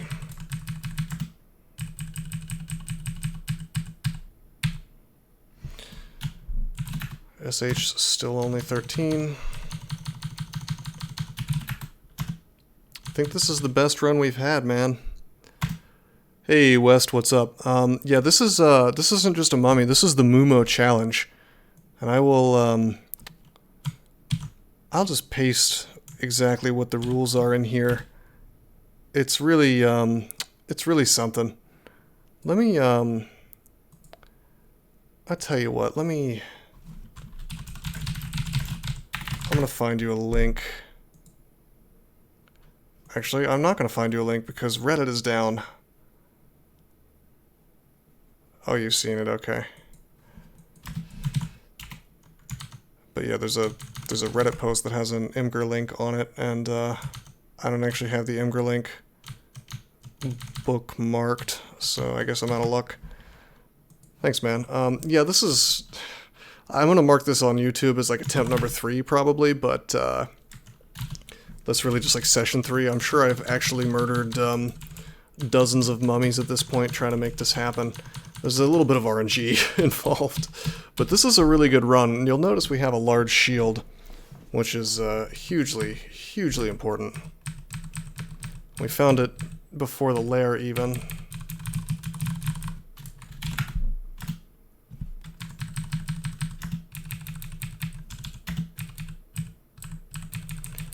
But there's just, you know, a lot of the RNG is like not running into things that are a lot faster than you. Or too many of those things anyway. My God. So it can do 30 damage at least. Is that the max, I wonder? Goliath beetles are tough. But yeah, I mean, you want to find good ox slots if possible. Which we really haven't found much at all except for the shield. This particular game. We're not allowed to wear body armor, so our AC is always going to be crap. Well, the thing is that farming the Abyss infinitely is a nice idea, but, you know, then you can get to 27 unarmed, 27 dodging, 27 fighting. Okay, good, that's fine. And yeah, once you get there, is the challenge 1? More or less, I guess. But, I'd say the challenge is more contingent upon, I mean, having really good positioning skills, having really good fight resetting skills, and being able to do those things with almost no resources because you can't use evocations to get away from things, and you can't really use much of anything except for scrolls. But like, as far as the RNG goes, it's dependent on finding some decent items. I mean, that's really nice. If I were to find something like Hat of the Bear Spirit, that'd be really good. Finding this large shield, like I said, was enormous. But I think that the main challenge is wrapped up in, you know, not just having the skills, but also the game does have to be somewhat kind to you, because like a single orc wizard can just completely ruin your run. God. I killed one of these Goliath. Oh my god. I just moved way too fast. Let's walk away. Let's go into the temple. Rest up. Come back up. Come down. Kill this orc. Okay, this is better. Okay. Can't get away from this dude, so I'm gonna have to just melee him to death. It worked out. Trogdor, I assume that Imgur link is the challenge. Thank you for finding that. I appreciate that.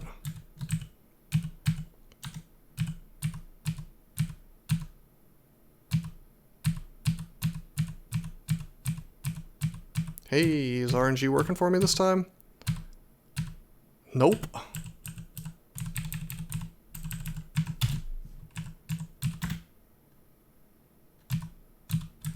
Ah, crap. He was right there.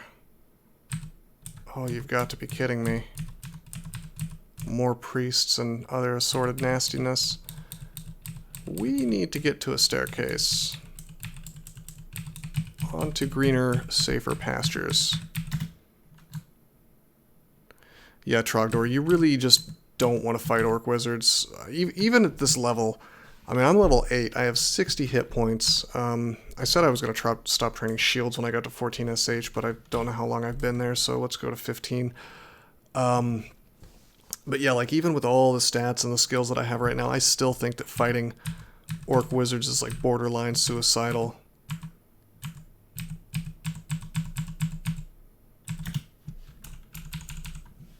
Hey, it's a mummy. I'm the better mummy, not you. Ha! It cursed my tubular ruby ring. We're gonna put that on. It's a ring of wizardry. Okay, I don't really care that it's cursed since I don't have anything else to wear. You lost 3 extended runs, West? Man, you gotta bring me in for some coaching. I'll help you with that. Yeah, Iron City of Dis. Now, that is something that requires some very particular tactics. You cannot really make mistakes in there, because it will punish you for it. Oh yeah, Lam Lobon. Lam Lobon is another example of a boss that just needs certain tactics. Anti-magic is the best thing you can use against Lam Lobon. So I'm going to go ahead and fight this wizard. I probably shouldn't, but I'm gonna. Oh my god, there's 2. Oh, that's terrible. Come on, okay. How could I have known? Nope. We wait, we go down. We go up. We go down. Please don't go invisible. God damn it. Okay, I've got to just hope it works. Look at this. Am I going to die to this guy? I bet I am. I should have used these scrolls, by the way. Okay, we got him. This is what I'm talking about, though. It's like it's a choice between leaving this crap alive on the floor and then possibly having to deal with it later, or risking your life, you know? Okay, scroll of teleport identified. Where's my scroll of identify? Recharging. Get rid of that. Identify. There it is.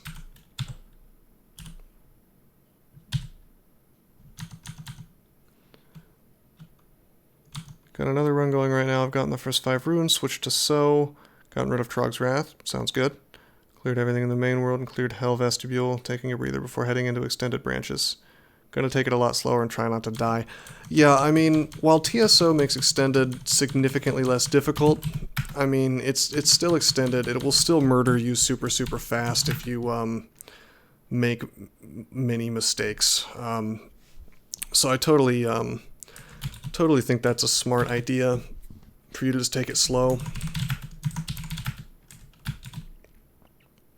I mean, the fact that you can... Honestly, it sounds like you are regularly getting into extended, which is, you know, a sign that you're already good at the game. You know, there are people who play this game and very rarely even make it to lair. So, I mean, that tells me that you've made really good progress, you know. And the other thing is that, like, I mean, to be honest, extended isn't even that fun. Like, once you've done it a couple times, you've seen everything it has to offer, you know. For me, at least, the most interesting part of this game is like a 4-rune run. It's hard not to just tab through everything at this point. Well, you know, you'll get an idea of what you can tab through and what you can't.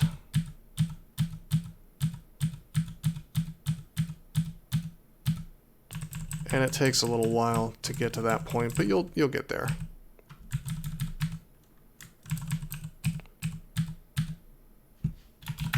Anti-magic quarterstaff, huh?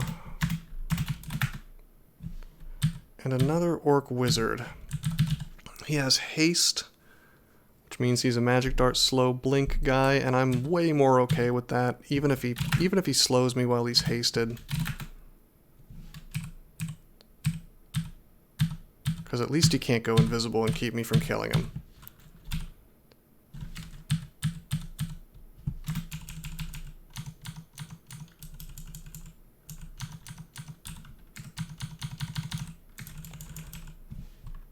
Oh.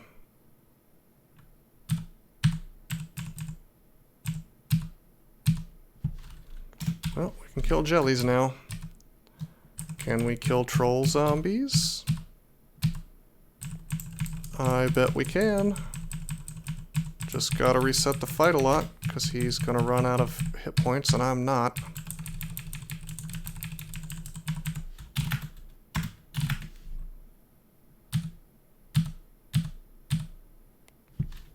We don't see his hit points going down because this is an old version, but believe me, he is taking damage.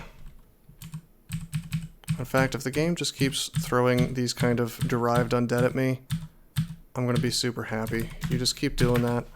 I'll keep damaging them slowly. There we go. Shield skill now 7. Let's turn unarmed combat back on. SH is a nice even 15. Bro, he's not fast. He's a zombie. A lot of zombies. I love it. Not as happy to see this bullfrog.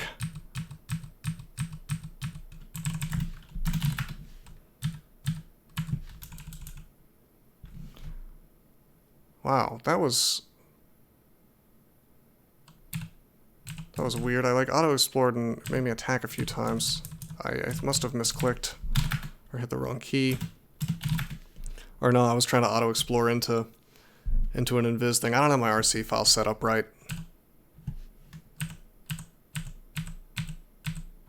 Nice. Level 9, this is the furthest we've gotten.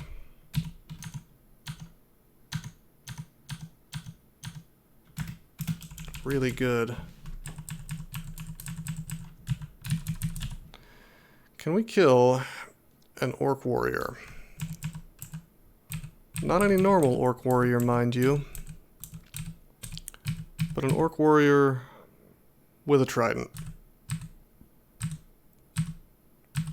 The answer is yes, if the RNG plays nice, which I guess is pretty much always the answer. Sadly, his buddy, the orc wizard, showed up, even though we were doing very, very well. Shockingly. So we'll pull him up.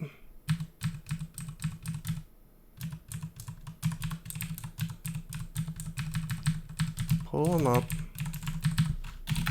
Go up again.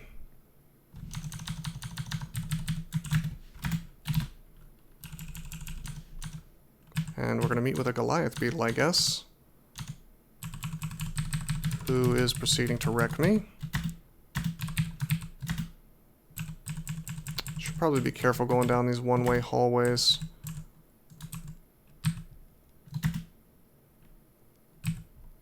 Mummies seem quick. Not MuMo. I don't know about that. I think I'm just playing a little faster than, I mean, like, I'm able to play, like, slightly faster doing this, probably than most people, just because I kind of know how it goes. Plus, I'm being a little bit risky in what I'm doing. Oh, are you kidding me?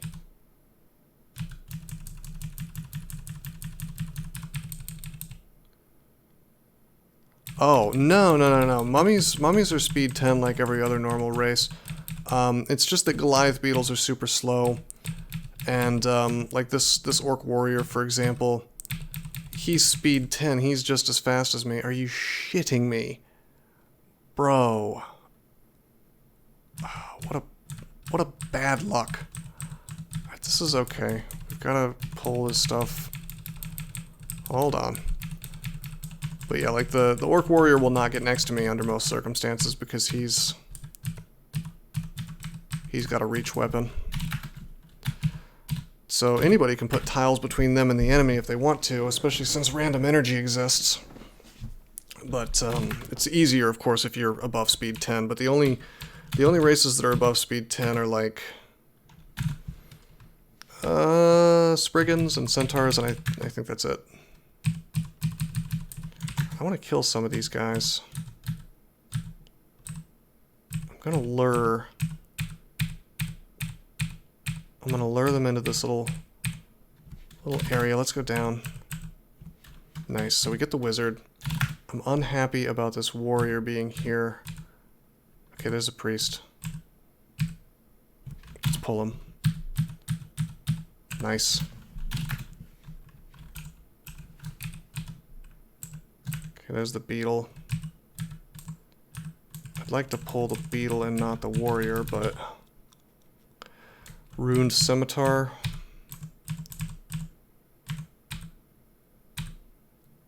What kind of brand is that, I wonder? This is an old version, so we don't get to see the brand.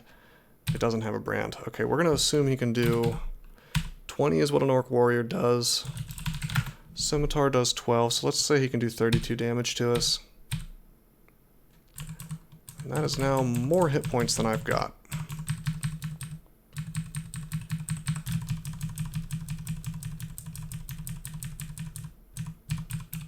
So I'm going to have to kite him around for a real long time. Hoping that no one stands between me and this unfortunate warrior. Get to full hit points. And try again.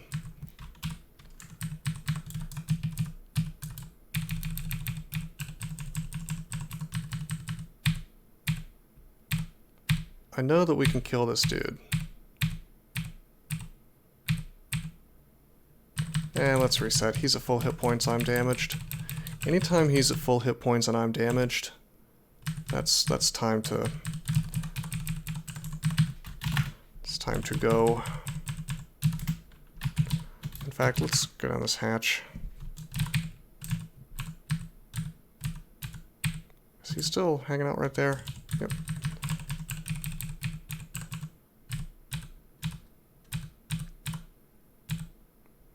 Okay, this is going okay. Try not to get my hopes up too much. He can ruin it in like one attack. Come on. Still can't one-shot me.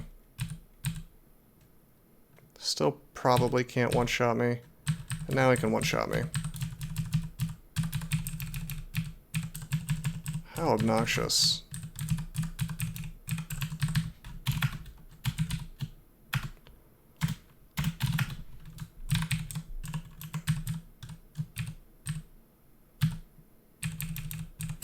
I swear this will work. It's just that these guys are extraordinarily tough to kill at this point in the game.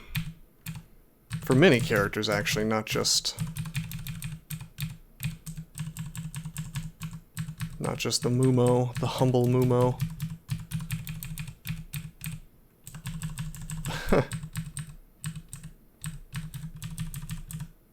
Kind of playing a risky game with this Goliath beetle around.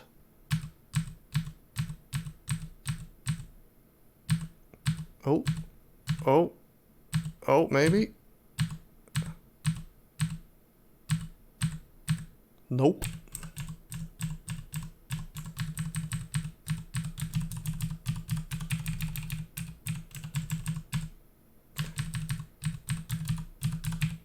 Well, we've got a tile, so we'll do that. I can't do this forever, by the way, because eventually I'm going to spend enough time on this floor that out-of-depth stuff actually does start showing up en masse.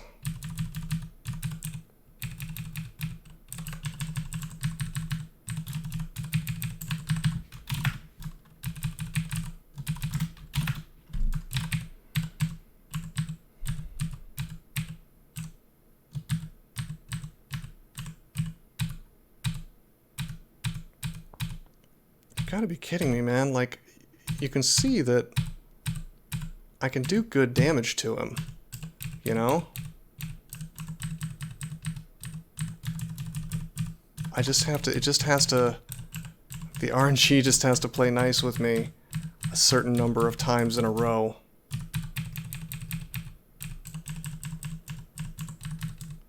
What a frustrating challenge, really.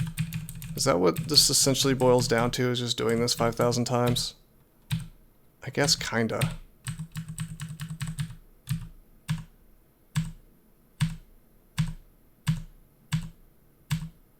Look at that.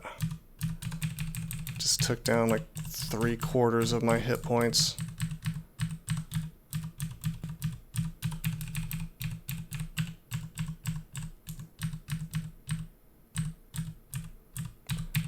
Oh, I screwed up. This could kill me. I screwed up and now I'm gonna have to use a resource to survive.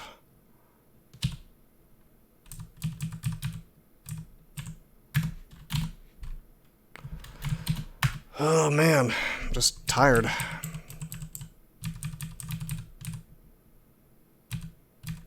Wait, really? Oh no. That's very bad. I used a blink and a teleport for no particularly good reason.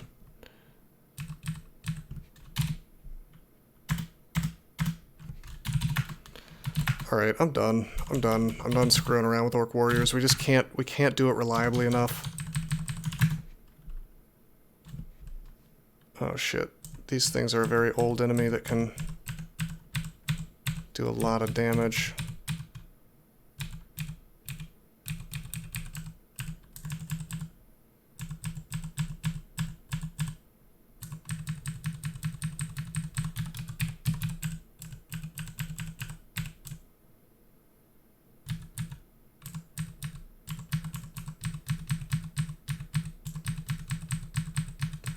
They shoot out these spores that do tons of damage, right?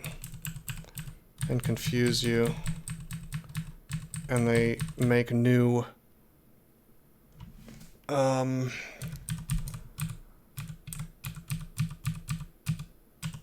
new mushrooms. Why is it on a dated version of the game? That's a good question. Mostly because it was invented back then, and then after this version there was something called a Bennu that was introduced into the tomb, which would make this probably borderline impossible to do.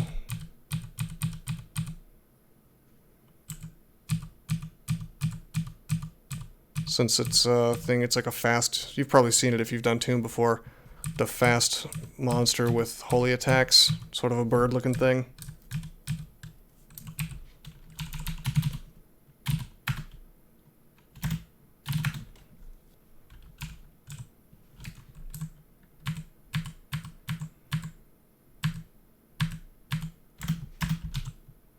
Finally, we had a reasonably quick ogre kill there.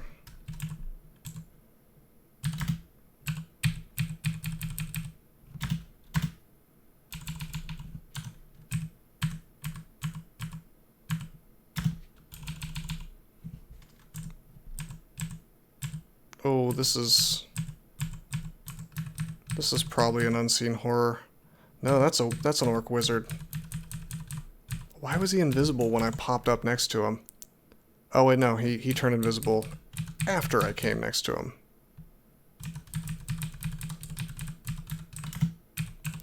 Okay, we kind of use line of sight to spend as few turns away from him as possible, and then punch him right in the face until he's dead. Which is something that all orc wizards deserve.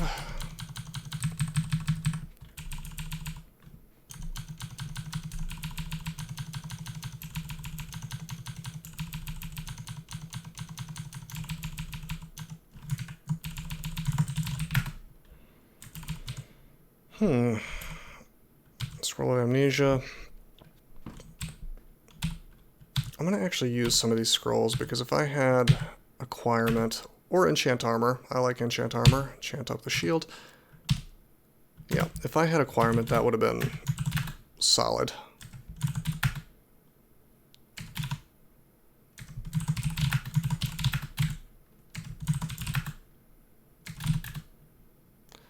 Oh, damn. That's a hill giant. I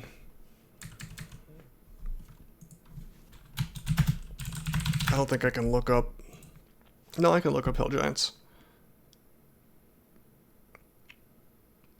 30 damage. Technically, he cannot one-shot me.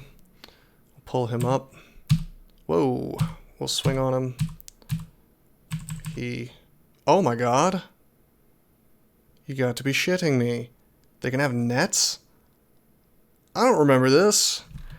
It's been a while since I've played this game, but I played this version, but I didn't know that hill giants could have nets. I mean, we're dead.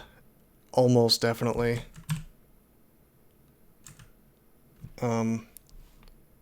Yeah.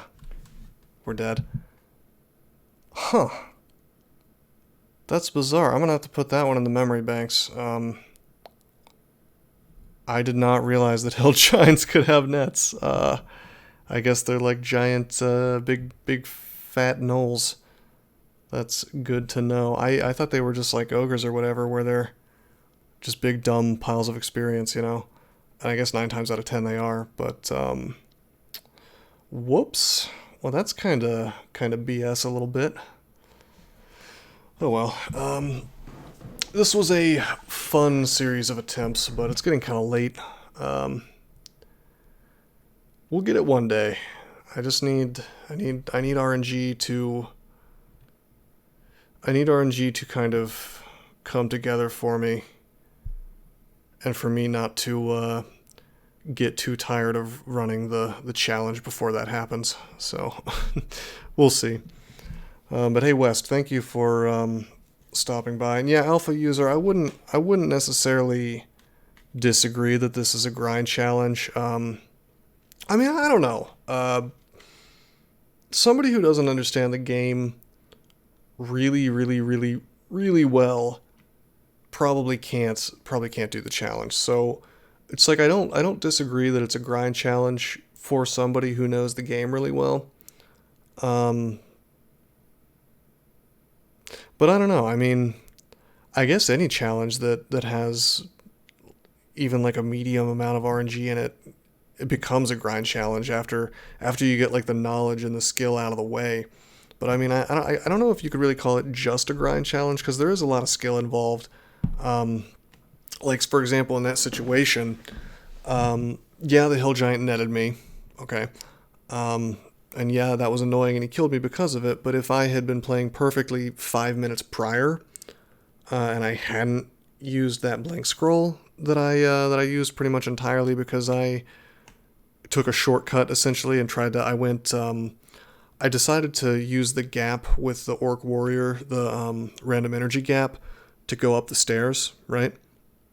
Knowing that the RNG could cause him to close that gap and then he'd be next to me. So I took kind of a lazy way to reset the fight, and of course it came and it bit me. Instead of, because I did that instead of continuing to kite him around the column.